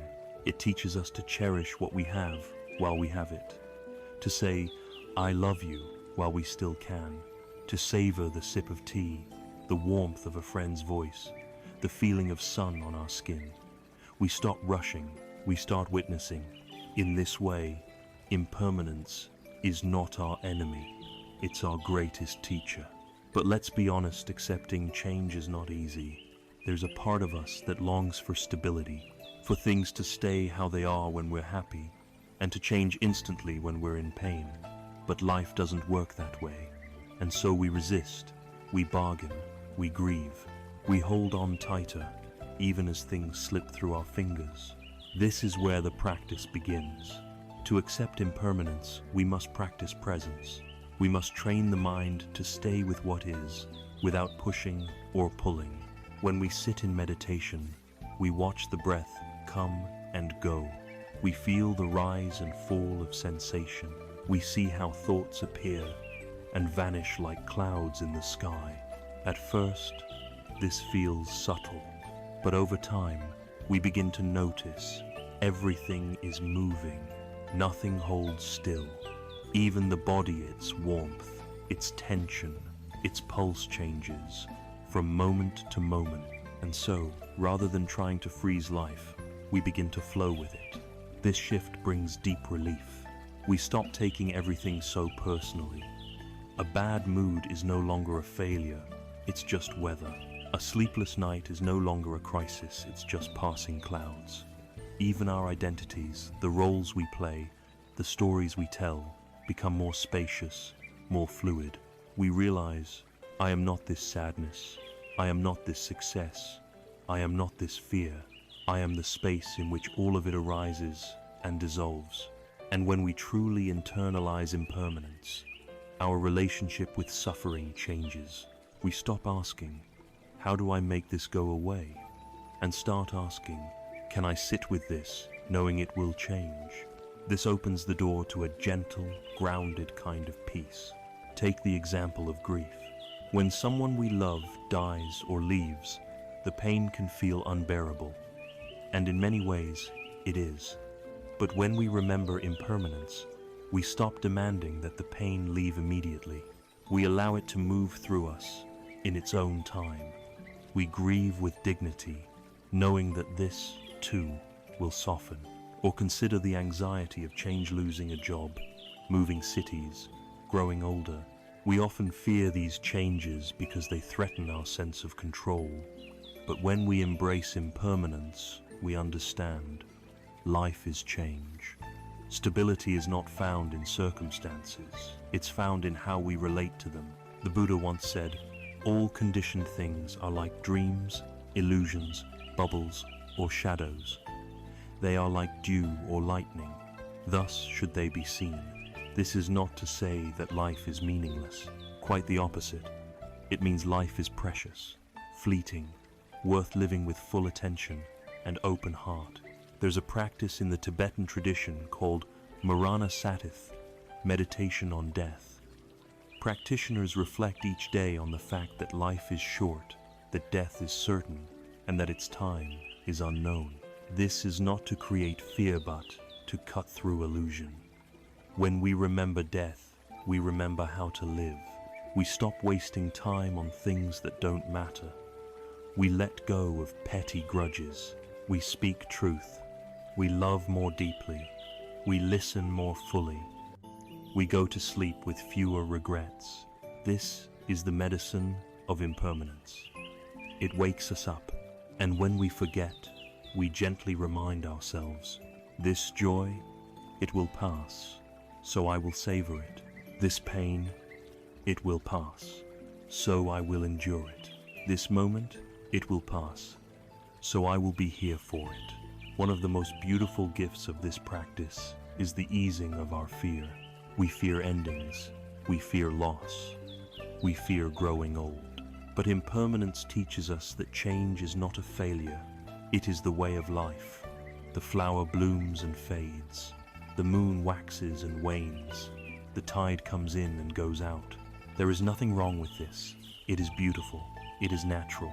The poet Rainer Maria Rilke once wrote, "Must not all things be carried to the end of their blooming to know what they are? Let things bloom, let them fade, let them go, and let yourself go with them." Tonight, as you lie in bed, take a moment to reflect on the changes in your life, the people you've loved, the seasons that have passed, the moments that once felt impossible, but now live only in memory. Breathe in the truth of change, not as tragedy, but as truth, and say softly to yourself, I accept the flow of life. I welcome what comes. I bless what leaves. May I rest in the rhythm of change. Let your breath carry those words deep into your body. Feel the tension release. Feel the past loosen its grip. Feel the future soften. You are not here to control the river. You are here to learn how to float. To accept impermanence is to trust the unfolding. To sleep not in spite of change, but because of it. And so, dear one, let go. Let the night carry you. Let the dreams come and go. Let peace rise not from holding on, but from surrender. In the next chapter, we will turn toward desire, how it drives our unrest, and how Buddhist wisdom helps us find balance between wanting and peace. A balance that invites not suppression, but liberation. In a quiet forest hermitage, a young monk once approached his teacher with a troubled expression. "Master," he said, "I have been meditating every day, following all the precepts, and living a simple life, but my mind is still restless. I keep longing for comfort, for praise, for the life I left behind. Am I failing in my path?" The teacher looked at him gently and said, "You are not failing, my son. You are simply human. The fire of desire does not vanish by force. It is transformed through understanding. Desire, or tanha in Pali, is one of the central forces the Buddha explored in his teachings. It literally means thirst. It is the craving that pulls at us, constantly whispering, just a little more, and you'll be happy. Just one more success, one more possession, one more approval, and you'll finally rest. But the tragedy is this: desire never ends. It only shifts its target. Once one craving is satisfied, another arises. We live in a cycle of grasping and disappointment, pleasure and emptiness, always reaching, rarely arriving. This cycle, known in Buddhism as samsara, is what keeps the wheel of suffering turning. To be clear, not all desire is harmful. The desire to eat, to protect loved ones, to grow spiritually, these are natural and even noble. Buddhism does not teach us to kill all desire, but to understand it, to discern it, and to be free from the grasping that distorts it. The problem is not that we want. The problem is that we believe our happiness depends on what we want. We believe we cannot rest until the desire is fulfilled. Think of your own life. How many nights have you spent lying awake, replaying a conversation you wish had gone differently? How many times has your mind wandered into fantasies of success, of love, of recognition pulling you out of the present moment? How many times have you told yourself, when I finally get this, then I'll be happy? This is the illusion of conditional happiness, and it is the source of deep unrest. Desire is like salt water. The more we drink, the thirstier we become. The more we chase it, the more exhausted we feel. And in that exhaustion, sleep becomes difficult. Our bodies lie down, but our minds continue running, chasing the next, the better, the if only. But what if we could step off the treadmill? What if we could live from a place of contentment, of enoughness, of spacious freedom? This is what the Buddha discovered under the Bodhi tree knot, by suppressing desire, but by seeing it clearly, by watching it arise and pass, without being pulled into its orbit, by recognizing that true peace comes not from acquiring more, but from needing less. Let's explore this together. There are 3 primary kinds of desire outlined in Buddhist teachings. 1. Desire for sense pleasures, craving sights, sounds, tastes, touches. 2. Desire for becoming, wanting to be someone, achieve something, gain status or identity. San. Desire for non-becoming, wanting to get rid of pain, to avoid discomfort, to escape unpleasant realities. These desires are not inherently wrong, but when they control us, they lead to anxiety, jealousy, restlessness, and suffering. The first step is awareness. Begin to observe how desire moves through you, not with judgment, but with curiosity. When you feel a craving arise, maybe for a snack, a compliment, a new phone, or even validation, pause. Ask yourself, what is this really about?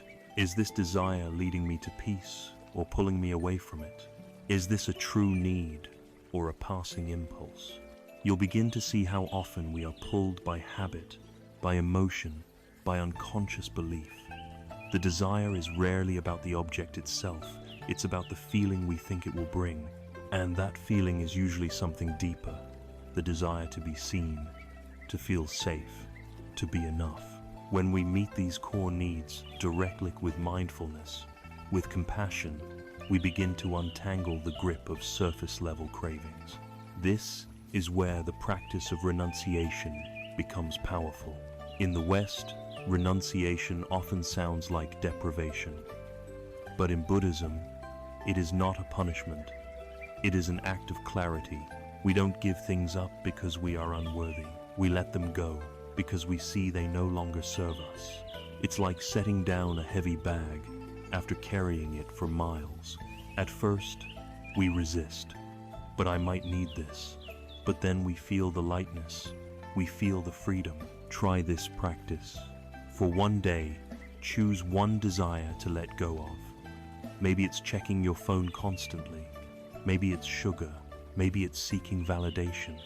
Every time the impulse arises, breathe, smile, say, "Not now, dear one." Return to presence. Notice what happens. You might feel restless at first, even agitated. This is normal. You are breaking a pattern. But beyond that discomfort, something beautiful begins to emerge. Peace. You begin to realize that you don't need every craving fulfilled. You begin to experience the joy of simplicity, of stillness, of enough. This does not mean becoming indifferent to life. On the contrary, when we are no longer consumed by craving, we become more available to love, to beauty, to connection. We are no longer distracted. We are present. Let me share a story. A king once asked a Buddhist master, "What is the secret to happiness?" The master replied, "Remove the if only." The king was puzzled. "If only?" The master nodded. "If only I were richer. If only I were thinner. If only I were more loved." These thoughts are the bars of the cage. Remove them, and you are free even in this moment. So how do we live with desire without being ruled by it? Through mindfulness. When a desire arises, we acknowledge it. Ah, craving is here. We don't judge. We don't indulge. We simply observe. And in that space of awareness, we have choice. We can choose to follow it or to let it go. We can choose what leads to long-term peace, not just short-term pleasure. We also cultivate the opposite of craving, contentment. Contentment is the quiet joy of knowing that right here, right now, is enough, that we are enough, that life, in its raw, imperfect form, is already a miracle. Contentment does not mean we stop growing. It means we stop believing that growth is the only source of worth. It means we can pursue goals without tying our identity to them. We can enjoy pleasures without being enslaved by them. We can rest even while the world keeps moving. So tonight, as you prepare for sleep, take a moment to reflect. What desires are you holding on to right now? What are you chasing in your mind, even as your body lies down to rest? Can you let them go just for this night? Can you say, "This moment is enough. I do not need to chase"? Then place your hands on your heart. Feel the breath. Whisper gently, "May I find peace in this moment. May I release the craving mind. May I rest in the joy of enough." Feel your body soften. Feel the space that opens when desire loosens its grip. You are not lacking. You are not behind. You are not incomplete. You are here. You are whole. You are already home. As we continue this journey, we will explore another layer of restlessness, fear, how it disguises itself, how it shapes our choices, and how, with gentle awareness, we can meet it with steadiness and transform it into courage. There is a tale from the time of the Buddha about a young monk named Sona. He was zealous in his practice, meditating all day and pushing himself hard to achieve enlightenment. But over time, his body grew weary, and his mind became clouded with fear. Fear that he would fail, fear that he was not worthy, fear that he was wasting his life. So he approached the Buddha, trembling, and confessed his anxiety. The Buddha listened patiently, then asked, "Sona, when you played the lute in your earlier life, did it sound pleasant when the string was too tight?" Sona shook his head. "No, Lord." "And did it sound pleasant when the string was too loose?" "No, Lord." The Buddha smiled. "Then how did it sound best?" Sona replied, "When it was tuned just right." "So too," the Buddha said, "your effort must be balanced, not too tight, not too loose. Only then will the mind become still. Fear, like a string pulled too tightly, creates tension that drowns out the music of peace. It binds the breath, clouds the heart, and keeps the mind in a constant state of readiness for danger, for rejection, for some imagined catastrophe waiting just around the corner. But what if fear is not something to be banished, but something to be understood? In Buddhism, fear is not seen as a flaw or a weakness. It is a natural, emotional signal, a response, a protective instinct. But when left unchecked, fear becomes suffering. It becomes a prison that restricts our choices, colors our perceptions, and interrupts our rest. We fear failure, loss, illness, loneliness, aging, and death. We fear not being loved. We fear not being enough. And sometimes, we fear even the silence of our own minds. That is why so many of us fill our lives with noisy tasks, screams, plans anything to avoid sitting quietly with the tremble of uncertainty. But mindfulness teaches us another way. Mindfulness, the art of remembering to come home to the present moment without judgment, without grasping, without running away.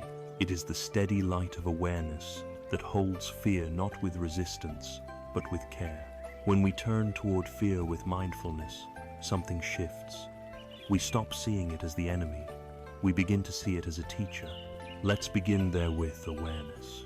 The first step in transforming fear is to name it, not in the abstract, but in the moment.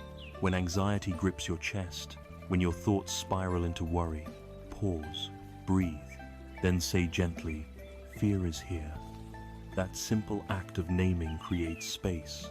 It brings the emotion out of the shadows and into the light of consciousness. Fear thrives in the dark. It multiplies in the places we refuse to look. But when we name it, we begin to soften it. Next, observe what fear feels like in the body. Where does it live? Is it a tightening in the stomach, a fluttering in the heart, a clenching in the jaw? Instead of trying to think your way out of fear, bring your attention into the body. Breathe into the sensation. Let it unfold without trying to push it away. Often, what we call fear is a bundle of sensations wrapped in stories. And when we meet those sensations with gentle presence, the stories begin to dissolve. There is a teaching from Thich Nhat Hanh. Fear is like a crying child within you. Don't ignore it. Don't yell at it. Just hold it. Cradle it with your awareness. This is mindfulness in action, not fighting fear, but holding it with compassion. Not pushing it away, but saying, "I see you. You are welcome here. Let's breathe together." Oh, over time, this practice rewires the nervous system. The body begins to associate fear not with panic, but with presence. And presence is what transforms. But mindfulness does not stop with observation. It invites inquiry. Ask yourself, what am I afraid of right now? What belief is feeding this fear? You may discover hidden assumptions. If I fail, I'll be worthless. If I'm not perfect, I won't be loved. If I let go, everything will fall apart. These beliefs, often formed in childhood, shaped by trauma, culture, or early wounds, they are rarely true, but we live by them as if they were gospel. When we expose these beliefs to the light of awareness, we can begin to challenge them not with harsh logic, but with compassionate truth. Try this. When you identify a fear-based belief, respond to it like you would to a frightened child. For example, if the belief is, "I'm not good enough," say softly, "I see you. I know you're scared, but you are enough. You don't need to be perfect to be loved." This practice, known as compassionate self-talk, is not about pretending everything is fine. It's about creating a relationship with your fear that is rooted in kindness rather than judgment. Let's also talk about the stories we tell ourselves.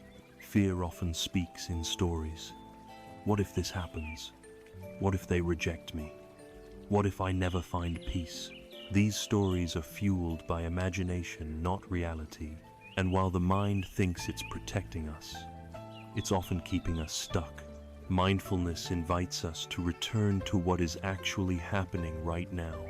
Not what might happen, not what did happen, but this breath, this body, this moment. The truth is, 99% of our fear is about the future, and the future is a thought. It does not yet exist. The breath, however, is real. So when fear arises, return to the breath, anchor yourself. Feel the inhale, feel the exhale. Let the body become your refuge. As you practice this more and more, fear loses its power, not because it disappears, but because it no longer defines you. There's a beautiful metaphor in the Buddhist texts. Fear is like a shadow. It looks large and terrifying from a distance, but when you turn and face it, you see it is nothing more than a shape created by light. It cannot harm you. It has no substance. Another tool is loving kindness, meditation, or metta, especially when fear is rooted in relationships or self-worth. Sit quietly, breathe, then repeat, may I be safe, may I be free from fear, may I rest in peace. You can then extend this to others. May you be safe, may you be free from fear, may you rest in peace. This practice softens the heart. It melts the walls that fear builds around us. It reminds us that we are not alone. And that's important because fear often isolates. It convinces us that we're the only ones struggling. But fear is universal. Every human being feels it. Even the Buddha felt it before his awakening. You are not broken for being afraid. You are human, you are awake, and you are capable of healing. Let me offer a story. A monk once walked alone through a jungle at night. He was terrified. Every sound made his heart race. He began to chant softly, I am not afraid. Fear is just a visitor. Slowly, his breath deepened. His steps became lighter. The darkness remained, but his panic did not.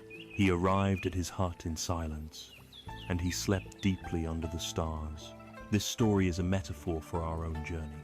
The world may still be uncertain. The future may still be unknown. But our relationship to it can change. We can walk through the jungle of life with open eyes, steady breath, and a heart that does not run from fear but walks beside it, gently, wisely. Tonight, as you prepare for sleep, ask yourself, what fears am I holding right now? Are they thoughts or truths? Can I hold them with kindness, even if they remain? Then place your hand on your heart. Breathe slowly. Whisper, fear is here, but so am I. I am not alone. I am safe in this breath. I am resting now. Let these words become your blanket. Let them cradle the part of you that trembles. Let them guide you into the space beyond fear, a space of stillness, of presence, of peace. And know this, fear may return tomorrow. That's okay, because now you have tools. Now you have awareness. Now you have compassion. And with these, you are not just surviving fear, you are transforming it. In the next part of our journey, we will explore loneliness not as a failure, but as a gateway, a doorway to deep connection, not with others alone, but with yourself, with life, and with something greater. Loneliness is a feeling as old as humanity itself.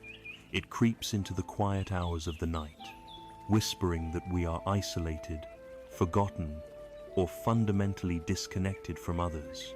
It can weigh heavily on the heart, leaving us restless, anxious, and yearning for a sense of belonging. Yet, within Buddhist teachings, loneliness is not simply a condition to escape or avoid.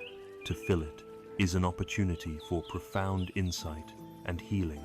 To understand loneliness is to understand the human condition. At some point, every one of us will face moments when we feel truly alone. Perhaps we lose a loved one, or we move to a new place. Perhaps we feel misunderstood or different from those around us. Sometimes loneliness arises, even in a crowded room, a paradoxical ache that signals a deeper disconnection. Buddhism teaches that this feeling is intimately linked to our sense of self and the illusions that arise from it.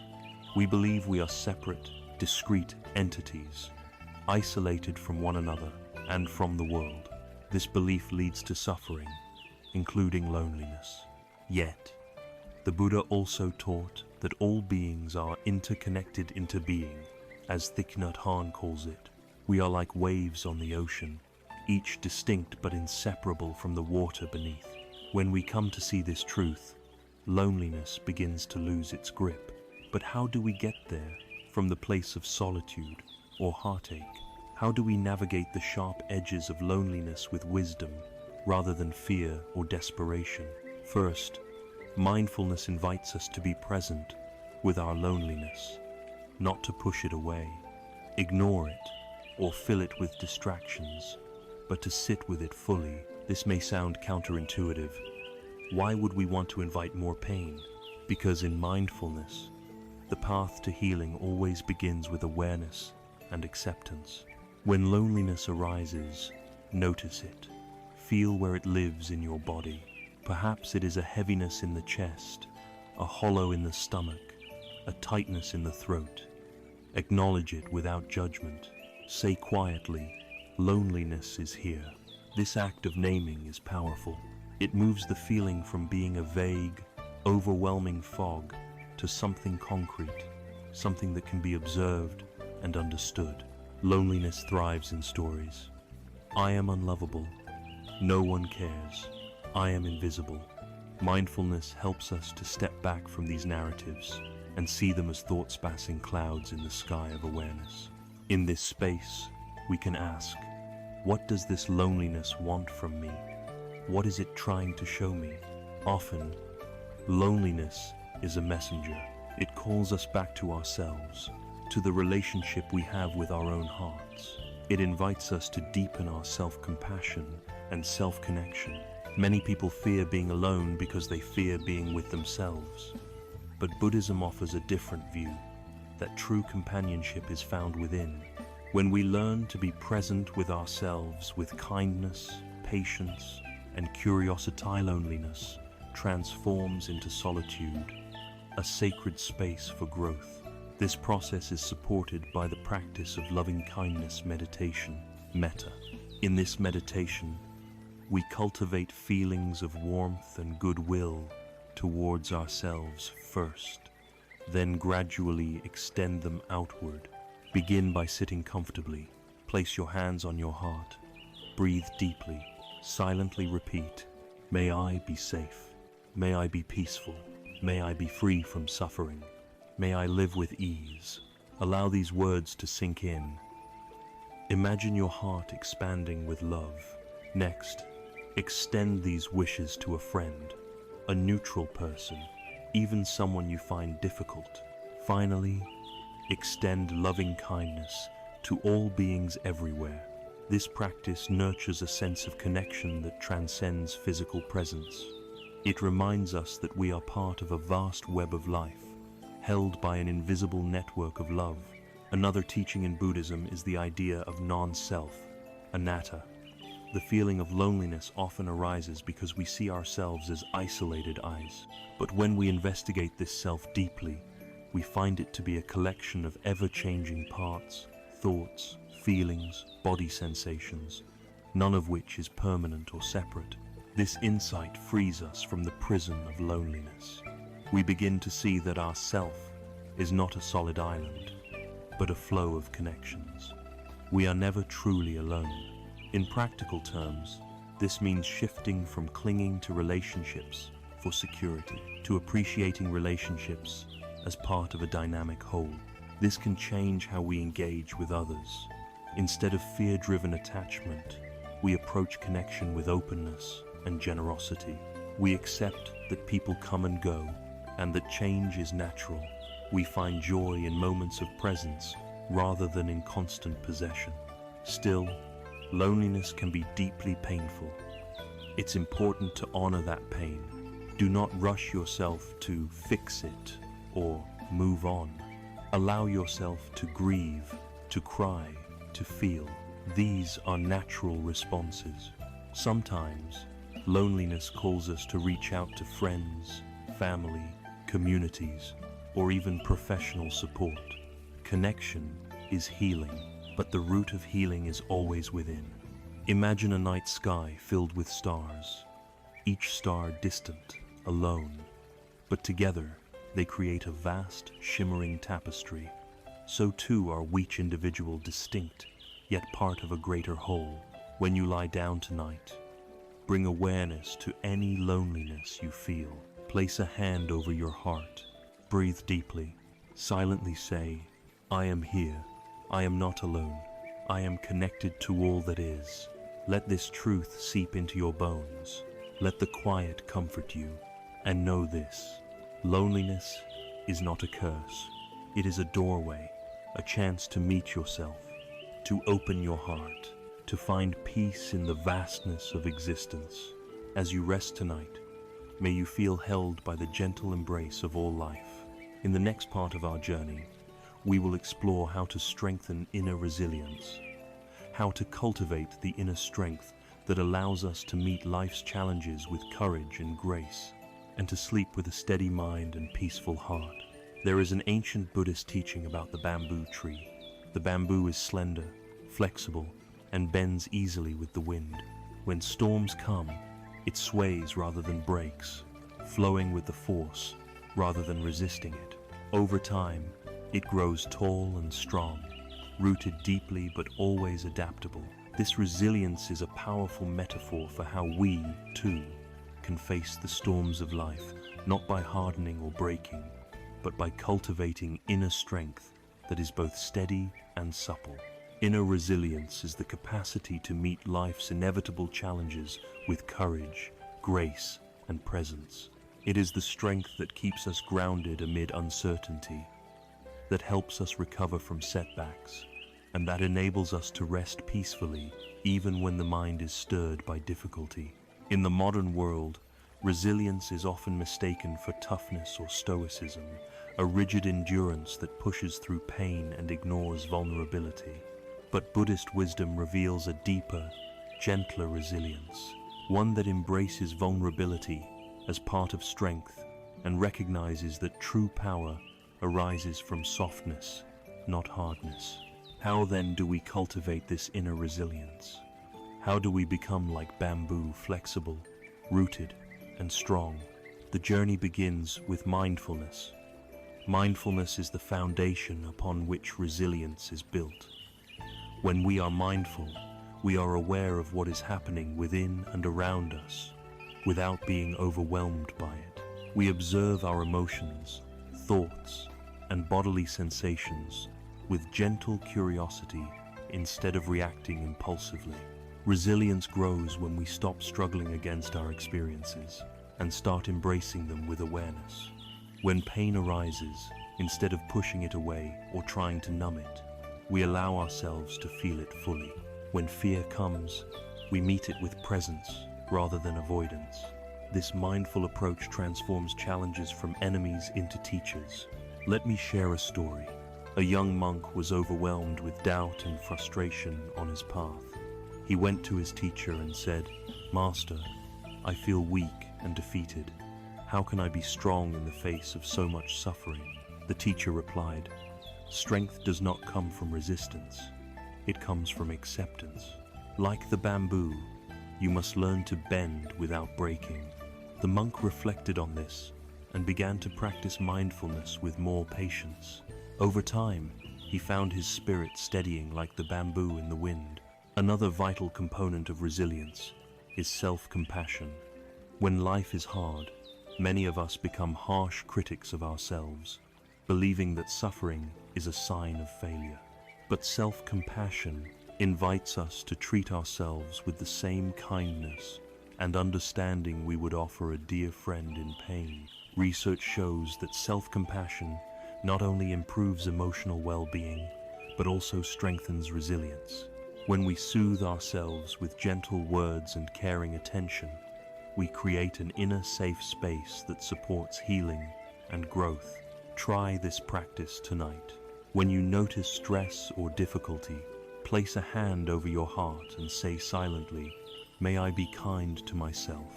May I be patient. May I find strength in softness." Let these words become a balm for your weary mind. Resilience also grows through connection.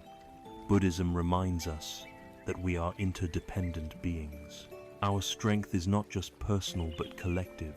When we reach out for support, when we share our struggles, when we receive care and offer it in return, we nourish a web of resilience. Loneliness weakens us, but connection sustains us.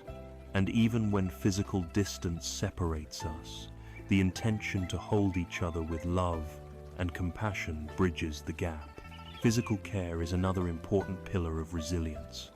Our bodies are the vessels through which we experience life. When we honor them with restful sleep, nourishing food, gentle movement, and mindful breathing, We build a foundation of health that supports mental and emotional strength. Sleep, in particular, is a sacred practice of restoration. When the mind is racing or burdened, rest can feel elusive, but cultivating a soothing bedtime routine, calming the nervous system through deep breathing or meditation, and creating a peaceful environment can help us return to natural rhythms of sleep. In the Buddhist tradition, the practice of equanimity, upekkha, is the crown jewel of resilience. Equanimity is the balanced mind that remains steady amid life's ups and downs. It is not indifference, but a profound acceptance of the way things are. Developing equanimity is a gradual process. It arises when we learn to see the impermanent nature of all things, when we stop clinging to fixed outcomes, and when we cultivate deep compassion for ourselves and others. Here is a meditation practice to cultivate equanimity. Sit comfortably and breathe deeply. Bring to mind a situation that causes you distress. Notice the feelings and thoughts that arise without pushing them away. Repeat silently, "May I be free from suffering. May I accept what I cannot change. May I find peace within the storm."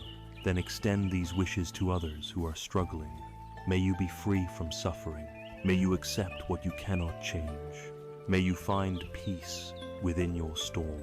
Let this practice deepen your capacity to remain steady, kind, and open-hearted, even in difficulty. Finally, remember that resilience is not about perfection. It is a path of small, consistent steps. Sometimes we falter, sometimes we feel broken, but each time we return to mindfulness, to compassion, to connection, to care, and to equanimity, we strengthen our inner bamboo. As you prepare for sleep tonight, reflect on this. Where in your life do you need to be more flexible? Where can you soften instead of resist? What small acts of kindness can you offer yourself to nourish strength? Place your hand over your heart. Breathe deeply. Whisper, like the bamboo, "I bend with life's winds. I am rooted and flexible. I am steady and gentle. I am enough." Feel these words settle into your being. Allow your body to relax fully. Trust that with each breath, your inner resilience grows. And may your sleep be deep and restorative and nurturing, the strength you need to greet tomorrow with grace. In the next part of our journey, we will explore the practice of letting go of control, the courage to surrender, and the peace that comes when we release the need to manage everything. There is an old Buddhist parable about a fisherman who cast his net into a river. The net caught many fish, but as he pulled it in, he realized that some fish were struggling so hard to escape that they broke free, while others surrendered and were caught easily. The fisherman smiled and said, "The fish that fight the net lose their freedom. The fish that let go flow with the water and find peace, even within the net." This story isn't just about fish, it is a metaphor for how we hold on and how we let go in our own lives. In a world that prizes control and certainty, surrender is often misunderstood. We think of surrender as weakness or defeat, something to avoid at all costs. But in the wisdom of Buddhism, surrender is not about giving up, it is about giving in to reality, opening the hand that clenches, and finding freedom in acceptance. Surrender takes courage. It means facing what we cannot change without flinching. It means trusting life's unfolding even when the future is uncertain. And it means recognizing that true peace arises not from controlling every outcome, but from releasing the illusion of control itself. Why is surrender so difficult? Because control feels like safety. When we try to manage everything, our relationships, our careers, our health, we believe we are protecting ourselves from pain, loss, and disappointment. We craft plans, hold expectations, and tighten our grip on what should be. Yet, the very effort to control often creates tension, fear, and restlessness. We fight against the natural flow of life, and in that struggle, we exhaust ourselves and disturb our sleep. The Buddha taught that attachment clinging to people, things, or ideas is the root of suffering. When we cling tightly, we set ourselves up for pain because change is inevitable. Everything is impermanent. Letting go is not about indifference or passivity. It is an active choice to accept life as it is. It is an invitation to trust that even when things fall apart, something greater is at work. How do we cultivate this surrender? The first step is awareness, mindfulness of our grasping. Begin by noticing where you hold on most tightly. Is it to a particular outcome, to control over your emotions, to how others perceive you, to your plans for the future? When you catch yourself clenching, pause, breathe. Bring your attention to the sensation in your body. Often, clinging creates tension-tight shoulders, clenched jaws, a racing heart. Allow yourself to soften. Imagine the hand that holds tight beginning to open. Feel the muscles relax. In the stillness that follows, remind yourself, I cannot control everything. I release what I cannot hold. I trust the flow of life. This practice is not about denying responsibility or giving up effort. It's about shifting the intention behind your effort from forcing to flowing. There's a beautiful metaphor in the Taoist tradition. The water that is soft and yielding can overcome the hardest rock because it does not resist. It adapts and finds the path of least resistance. Surrender is like water. It is strength through softness. Another key to surrender is trust. Trusting life does not mean expecting everything to be perfect. It means believing that whatever happens, you have the capacity to meet it. This trust often comes through experiencing that even after loss or hardship, you have survived, you have learned, you have grown. It also comes through cultivating faith, not faith in external outcomes, but faith in your own inner wisdom and resilience. Here is a practice to nurture surrender. Sit quietly and breathe deeply. Reflect on a situation you are trying to control, something causing you anxiety or tension. Visualize holding that situation in your hands. Feel the weight of it. Now, slowly, imagine opening your hands and releasing it. Watch it drift away like a leaf on a stream. Silently say, I release my need to control. I trust what is beyond me. I find peace in letting go. Repeat this gently, allowing feelings of relief and spaciousness to arise. Surrender also includes embracing uncertainty. Our minds crave certainty because it feels safe, but life is inherently unpredictable. Accepting this truth is a radical act of courage. When we stop resisting uncertainty, we open ourselves to wonder, to possibility, and to deep peace. Buddhist meditation helps us practice living with the unknown. Each breath is a new moment, unknown and fresh. We sit with whatever arises without judgment or expectation. This practice trains the mind to be comfortable with change, discomfort, and mystery. It is in this space of surrender that true rest arises, not rest born of exhaustion or distraction, but rest born of peace. Many people struggle to sleep because they fight against their thoughts and feeling stream to control or suppress them. But when we learn to surrender, we let go of that battle. We allow the mind to be as it is. We allow the night to come. We allow ourselves to rest. Letting go before sleep is especially powerful. Try this tonight. Lie down comfortably. Close your eyes. Take a few deep breaths. Bring to mind any worries, plans, or tensions you are holding. Imagine placing them in a box beside your bed. Visualize closing the box and setting it down.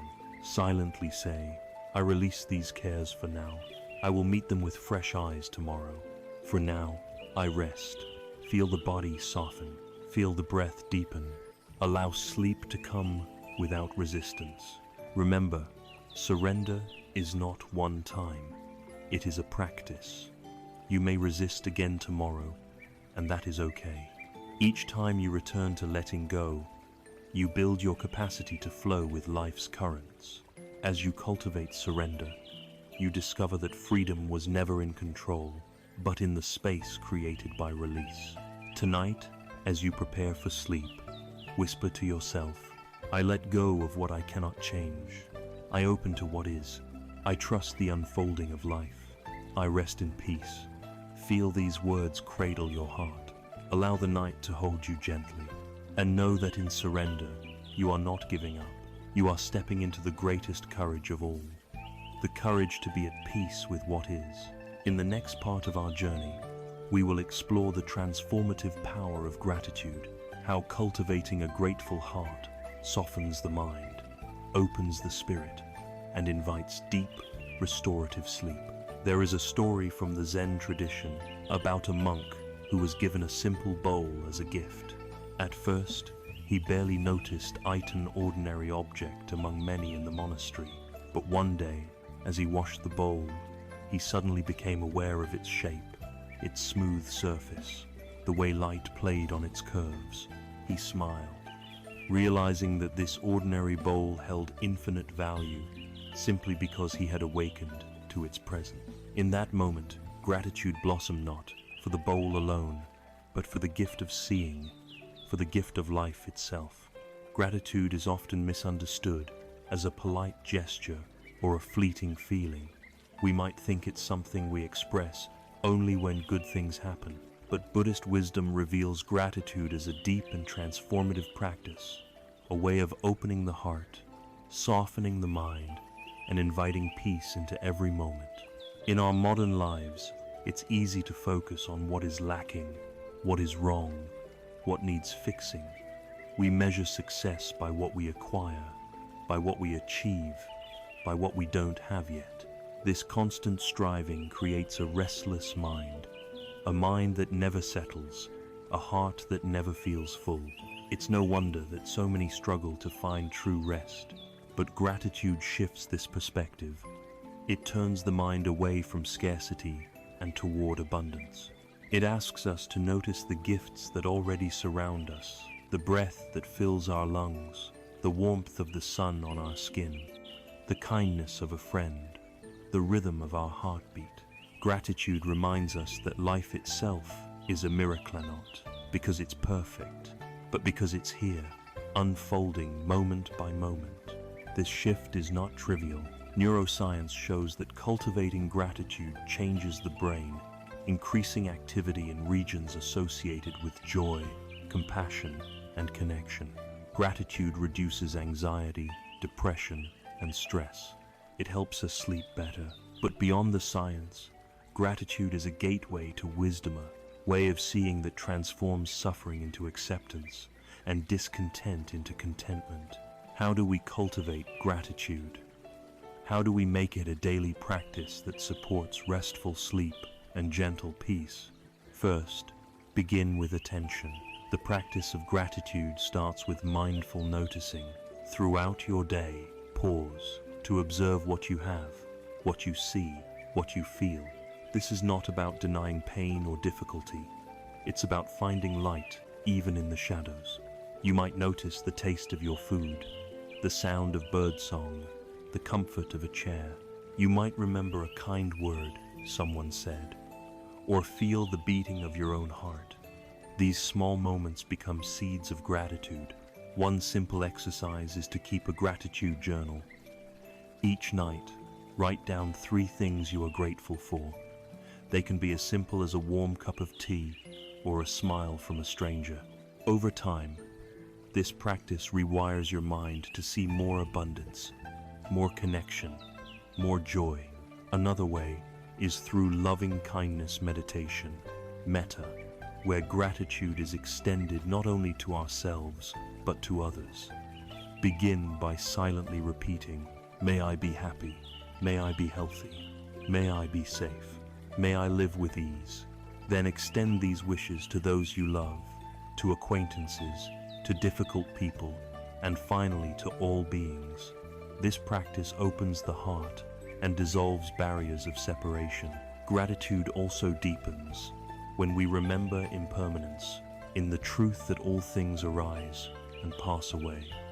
When we recognize that nothing lasts forever, each moment becomes precious. We learn to savor, to appreciate, to say thank you, not only for pleasure, but also for the challenges that teach us resilience and growth. The Buddha said, "Let us rise up and be thankful, for if we didn't learn a lot today, at least we learned a little. And if we didn't learn a little, at least we didn't get sick.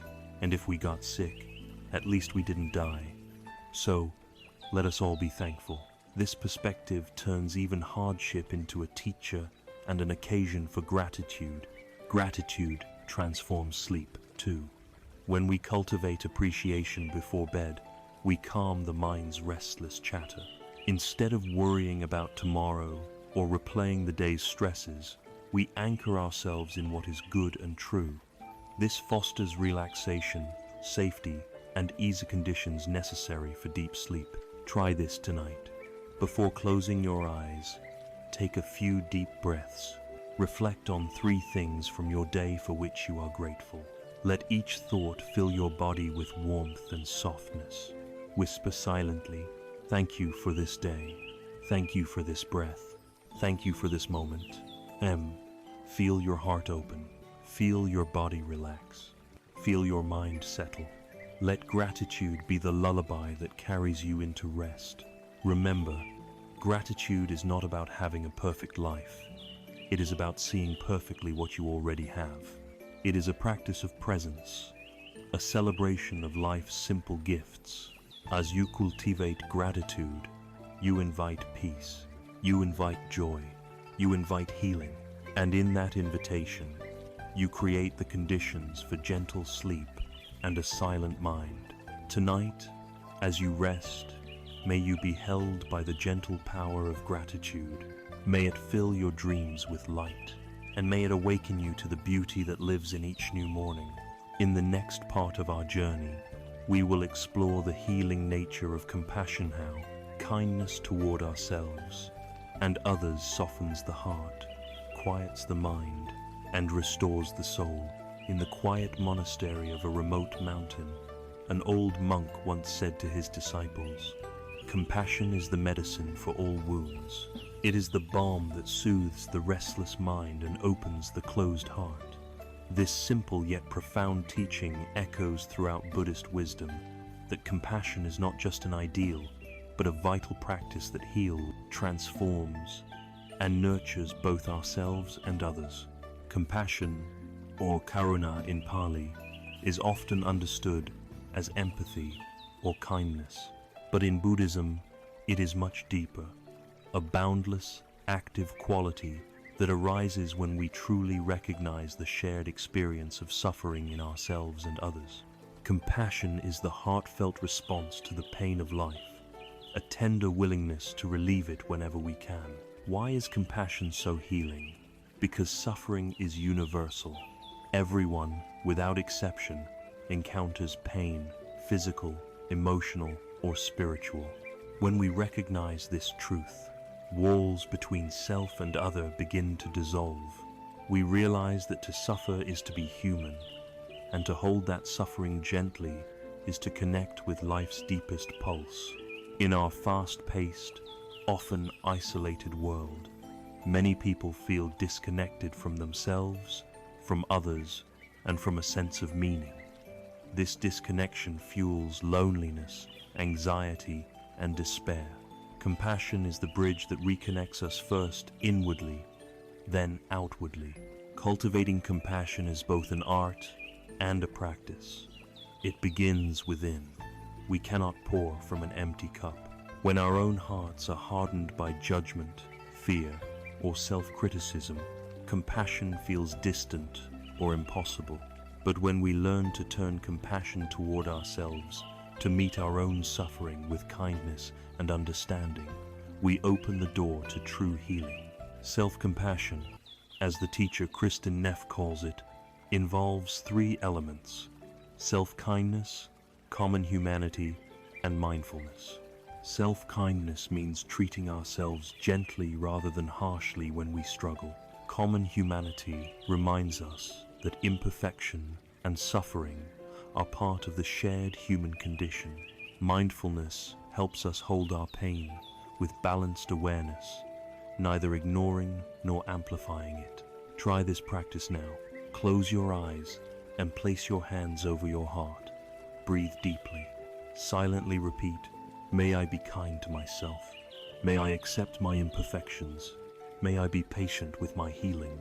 Feel these words settle into your body, softening tension, warming the heart. When we cultivate self-compassion, our inner critic quiets. The mind stops racing to fix or blame. We learn to rest in our humanness. From this foundation, compassion naturally flows outward. When we see others suffering, whether a friend's sadness, a stranger's pain, or even someone who has hurt us, compassion calls us to respond with openness, not judgment or avoidance. The Buddha said, "If you want others to be happy, practice compassion. If you want to be happy, practice compassion." Compassion is a two-way street. It heals not only those we hold in our care, but also ourselves. A story illustrates this beautifully. A traveler was lost in a desert. Parched and desperate, he stumbled upon a well. As he reached to drink, a wounded dog limped toward him, whimpering. The traveler could have ignored the dog to save water for himself. Instead, he shared his water and tended to the dog's wounds. Later, the dog led him to safety. His compassion saved both their lives. This story reminds us that compassion is an act of mutual healing. When we open our hearts to others, we open them wider for our own healing. How do we cultivate compassion in daily life? Start with small acts of kindness. A smile to a stranger, a listening ear to a friend, a moment of patience with someone who frustrates you. These may seem minor, but they build the habit of compassionate presence. Mindfulness supports this habit. When we are present with others, truly listening without distraction or judgment, we allow compassion to arise naturally. Another practice is the loving kindness meditation, metta, where we send goodwill first to ourselves, then gradually to others' friends, neutral people, difficult individuals, and finally all beings. Repeat silently, "May I be happy. May I be healthy. May I be safe. May I live with ease." Extend these wishes to someone you love, then to someone you find challenging. Let your heart soften with each repetition. It's important to remember that compassion does not mean condoning harmful behavior or sacrificing your well-being. True compassion includes boundaries and wisdom. It is about holding others' suffering without losing yourself. Practicing compassion also transforms how we relate to our own suffering. When pain arises, illness, loss, fear, we often resist or judge ourselves harshly. Compassion invites us to receive our pain gently, acknowledging it as part of life's flow. Imagine yourself as a caring friend to your own suffering. What words of comfort would you offer? What presence would you provide? This shift allows pain to move through rather than become trapped. Compassion quiets the mind's turmoil and opens the heart's space. It calms the nervous system, lowers stress hormones, and prepares the body for restful sleep. Tonight, as you prepare for rest, try this. Place your hands on your heart. Breathe deeply. Silently send compassion inward. May I be free from suffering. May I find peace. May I rest with kindness. Then send compassion outward to others in your life, to those you know and those you do not. May you be free from suffering. May you find peace. May you rest with kindness. Let this practice become a soft lullaby for your mind and heart. Know that compassion is not an abstract ideal.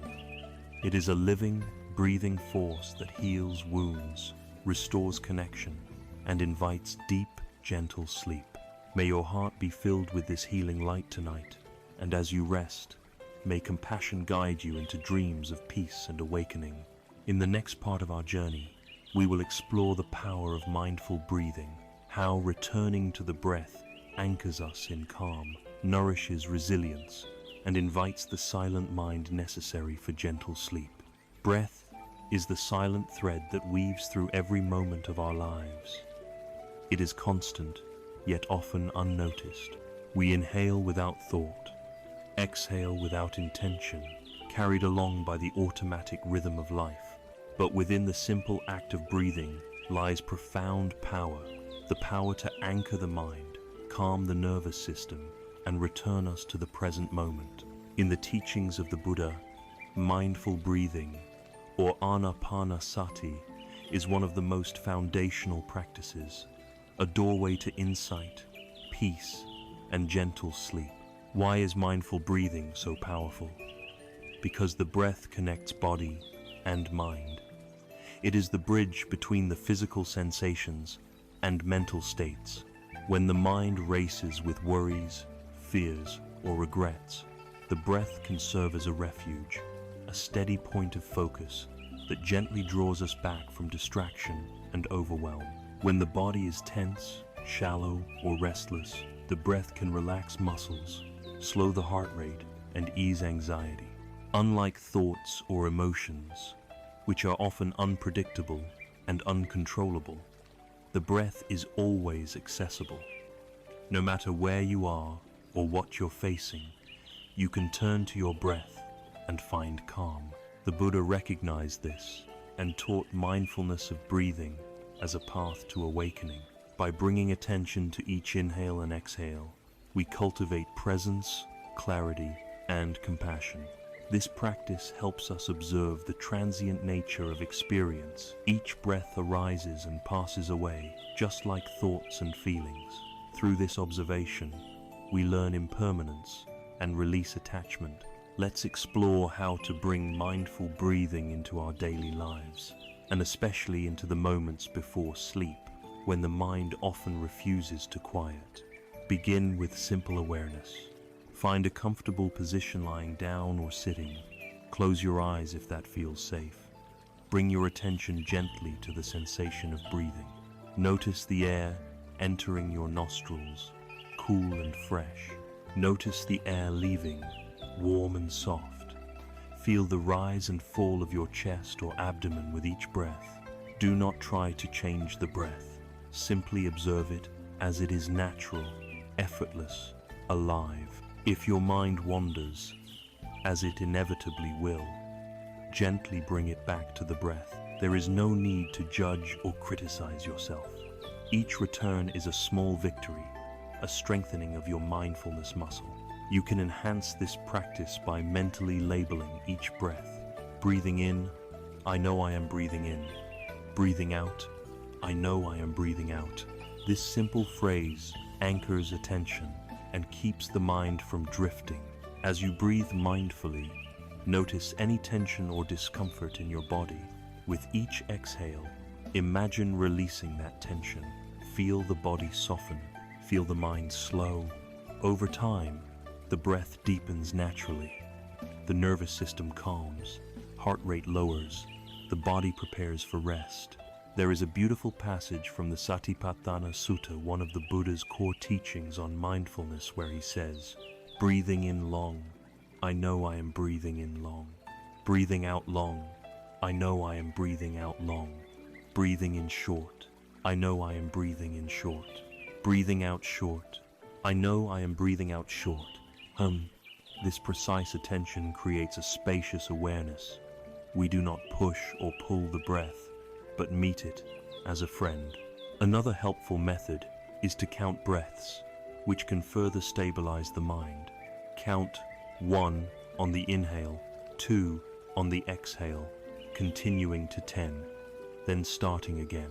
If you lose track, gently start over without frustration. Mindful breathing is also a profound tool for managing difficult emotions. When anxiety or fear arise, the breath is an anchor that brings you back from the edge. Instead of being swept away by racing thoughts or bodily tension, you breathe into the discomfort. You acknowledge it, soothe it, and let it pass. There is a story of a monk who was caught in a violent storm while traveling. Instead of fighting the wind or rushing to escape, he sat calmly and focused on his breath. The storm passed, and he emerged unshaken. His breath was his refuge. In the moments before sleep, mindful breathing can transform the restlessness that so often disrupts our rest. Try this tonight. Lie down comfortably, close your eyes, bring your full attention to your breath. With each inhale, think, breathing in, I calm my body. With each exhale, think, breathing out, I release tension. Let this rhythm soothe you. If thoughts come, acknowledge them without engagement. Then return to your breath. Allow yourself to surrender to the natural ebb and flow of breathing. Feel your body soften into the mattress. Feel the mind quiet. Allow sleep to come gently without struggle, without forcing. Remember, mindfulness is not about achieving a perfect state of calm. It's about being present with what is, whether the mind is busy or quiet, whether the body is tense or relaxed. Each breath is an opportunity to return home. In time, this practice strengthens your ability to live with presence throughout the day, not just at night. It nurtures resilience, patience, and clarity. It fosters a silent mind that can rest deeply and awaken fully. As you deepen your practice, you might also explore extended exhalations to calm the nervous system. Try inhaling for a count of 4, then exhaling slowly for a count of 6 or 8. This gentle lengthening signals the body that it is safe to relax. You may also incorporate gentle awareness of the sensations of breathing into your daily activities while walking, washing dishes, or waiting in line. This cultivates continuous mindfulness, reducing stress and promoting well-being. Tonight, as you prepare for sleep, invite your breath to guide you. Place your hand over your belly. Feel the rise and fall. Whisper to yourself, with each breath, I come home. With each breath, I find peace. With each breath, I rest deeply. Ho, let these words weave into your breath's rhythm. Let the breath be your lullaby, and know that no matter what tomorrow brings, this silent thread will always be with you, steady, gentle, and true. In the next part of our journey, we will explore the practice of mindful walking, how moving meditation can ground us in the present, reconnect us to the earth, and bring a different kind of peace to body and mind. In the quiet moments of dawn, when the world is still wrapped in soft light and the air is crisp with possibility, a monk steps gently along a forest path. With each footfall, he listens deeply to the contact of foot and earth, to the whisper of wind through leaves, to the rhythm of his breath. This is mindful walking, or kankama in Pali, a practice as old as the Buddha himself. It is a meditation in motion, a path to presence, grounding, and peace. In our busy, restless lives, we often separate movement from mindfulness. We walk distractedly, phone in hand, mind elsewhere, heart elsewhere. But Buddhist tradition reminds us that every step is an opportunity to come home to ourselves and to the world around us. Walking meditation invites us to slow down, to embody awareness, and to reconnect with the simple but profound experience of movement. Why mindful walking? Because it grounds us in the present. It anchors us in the body. It invites us to slow the mind's racing thoughts and open to the sensations of life as they unfold. Like mindful breathing, mindful walking helps create a silent mind, a mind that is not cluttered with worries or plans, but spacious and calm. It also reminds us that peace is not just found in stillness, but in movement too. Life is flow, change, and motion, and by walking mindfully, we learn to flow with it. How do we practice mindful walking? Find a quiet space, a garden, a park, a room, or even a hallway. Stand with feet hip-width apart. Take a few deep breaths. Feel your body's weight grounded on the earth. Begin by noticing the feeling of standing still, the sensations in your feet, legs, back. Feel your connection to the ground. Then, start to walk slowly, deliberately. With each step, bring full attention to the movement. Notice the lifting of the foot. Notice the moving through the air. Notice the placing down of the foot. Feel the sensations in the sole of the foot as it touches the earth. Move at a pace where you can be fully aware of every detail, neither too fast to lose presence, nor so slow it feels unnatural. Coordinate your breath with your steps if that feels comfortable. For example, inhale for 2 steps, exhale for 2 steps. If your mind wanders, gently bring it back to the sensations of walking. You might silently say with each step, lifting, moving, placing. This keeps your attention grounded. As you walk, also expand your awareness to the environment, the sounds, smells, colors around you. Notice without judgment or story, just presence. Mindful walking is especially helpful for those who find sitting meditation challenging. It invites the whole body into the practice, creating a balance of stillness and activity. In addition to calming the mind, mindful walking can relieve physical tension, improve posture, and promote a sense of well-being. The practice also helps us reconnect with the earth, our deep source of stability and nourishment. In the modern world, many of us feel disconnected from nature. Mindful walking reminds us that we are part of the living world, rooted, supported, and alive. There is a beautiful story about the Buddha himself, practicing walking meditation. After his enlightenment, he often walked in the forest, savoring the connection between breath, body, and earth. His steps were not hurried or aimless, but full of reverence and mindfulness. You can bring this same sacredness to your walking practice. Try this tonight, before bed, or tomorrow morning. Find a safe space where you can walk, undisturbed, for 5 to 10 minutes. Start with standing still. Feel your connection to the ground. Begin walking slowly. With each step, bring your full attention to the movement and sensations. Coordinate breath and step if you wish. Let go of all judgments. If your mind wanders, gently return to your feet. When you finish, pause again in stillness. Take a deep breath. Notice how your body feels. Notice how your mind feels. You may find your mind quieter, your heart softer, your body more relaxed. Mindful walking can be a beautiful complement to mindful breathing. Together, they nourish a silent mind and a gentle body, preparing you for deep, restorative sleep.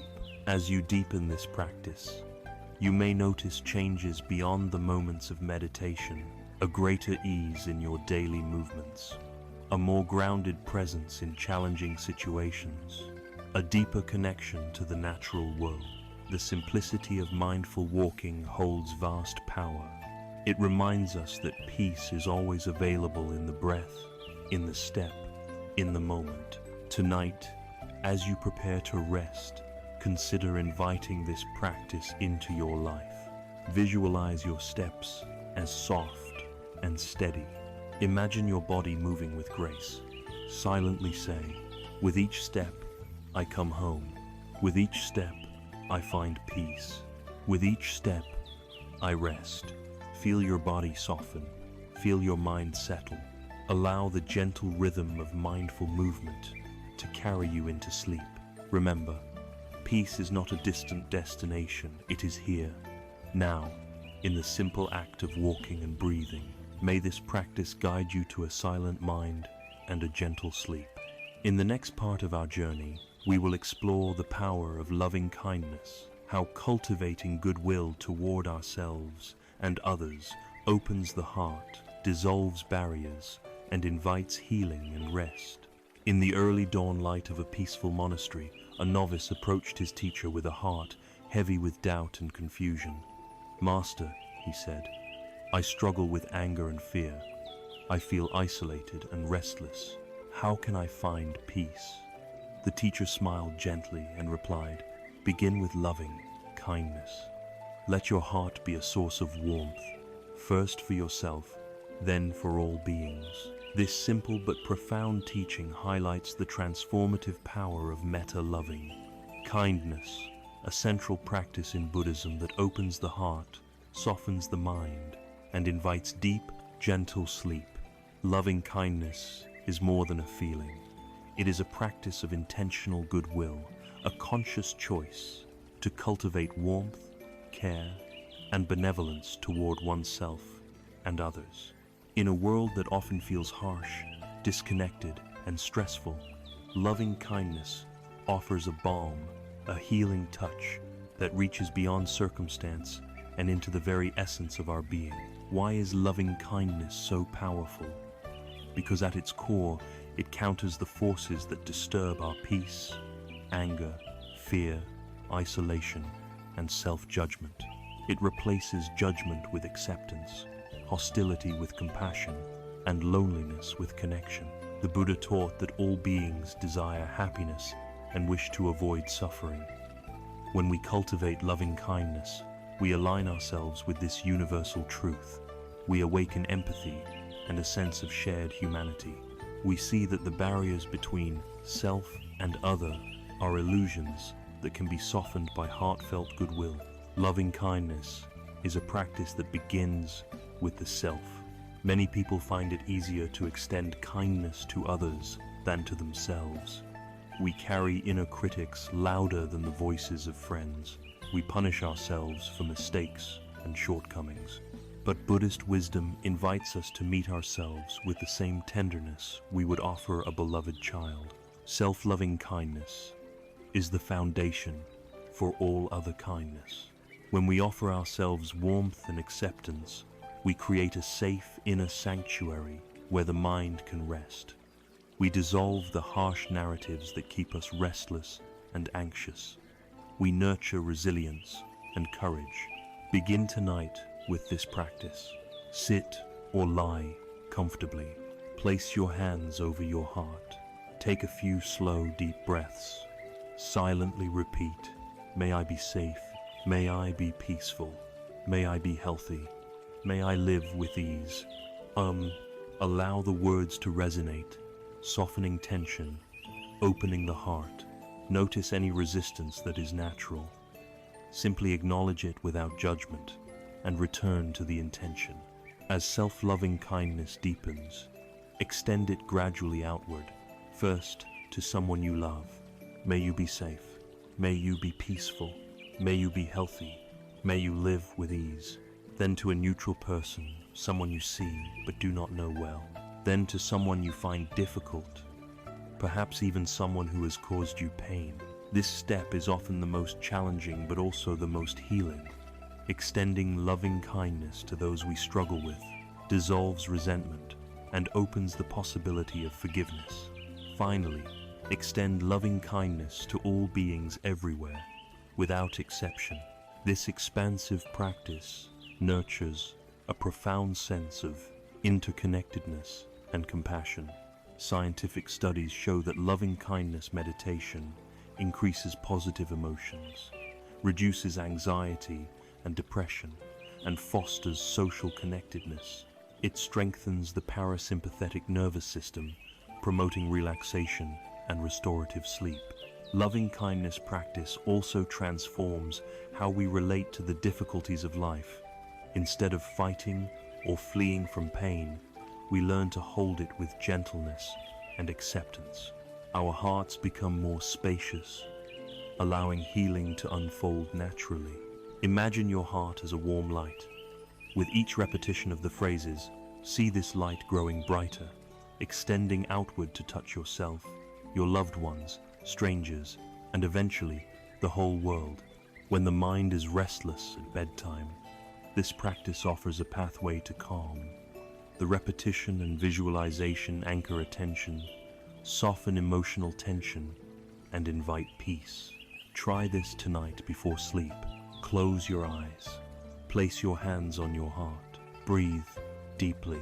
Silently repeat the loving kindness phrases, starting with yourself and expanding outward. Allow the warmth to fill you. Let it cradle your mind. Let it carry you into gentle rest. Remember, loving kindness is a practice. It does not require perfect feeling or complete openness. Each effort to cultivate goodwill is a step toward healing and peace. As you continue this practice, notice how your mind quiets and your heart softens. Feel how your body relaxes and your breath deepens. Let loving kindness be the lullaby that sings you into restful sleep.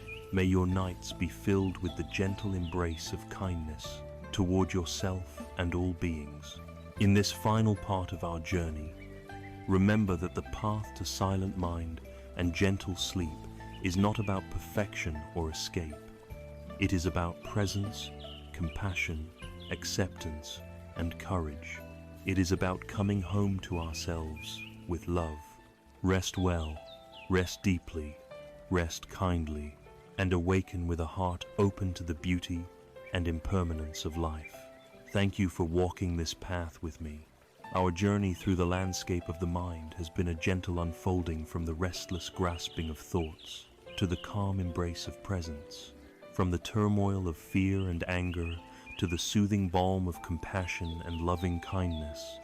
Each step has invited us to come home, to rest in the silent space that underlies the noise of everyday life. We began with the acknowledgement of the pressures and anxieties that shape modern existence, the constant rush, the mounting expectations, the relentless inner chatter.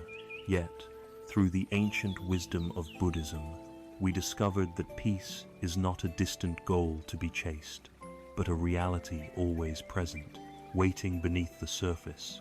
The teachings invited us to cultivate mindfulness, to breathe with awareness, and to walk with presence. They showed us how to transform anger into understanding, to release the heavy chains of attachment and fear, and to open the heart through gratitude and compassion. With each practice, we learned that restfulness arises not from controlling life, but from accepting it fully. At the heart of this path lies a simple truth. Peace is an inside job. It grows from the soil of self-awareness and kindness, watered by patience and forgiveness. It is nourished by the courage to face what is and the willingness to let go of what cannot be held. This silent mind, the calm center within, does not erase life's challenges, but it changes how we relate to them. It allows us to meet suffering with equanimity and joy with gratitude. It frees us from the endless cycle of craving and aversion, inviting instead a spaciousness that holds all experience without judgment. And with this peaceful mind comes gentle sleep, not the forced sleep of exhaustion, but the natural rest that flows from harmony within, a rest that heals, restores, and renews. As you move forward from this journey, remember that each breath is a chance to return home. Each moment is an opportunity to practice presence. Each choice is a step toward peace. May you carry these teachings gently in your heart. May your nights be filled with calm, and may your days be touched by the silent wisdom of a peaceful soul. Rest well, dear traveler. You are already whole. You are already enough. And in that knowing, may you find the deepest rest of all.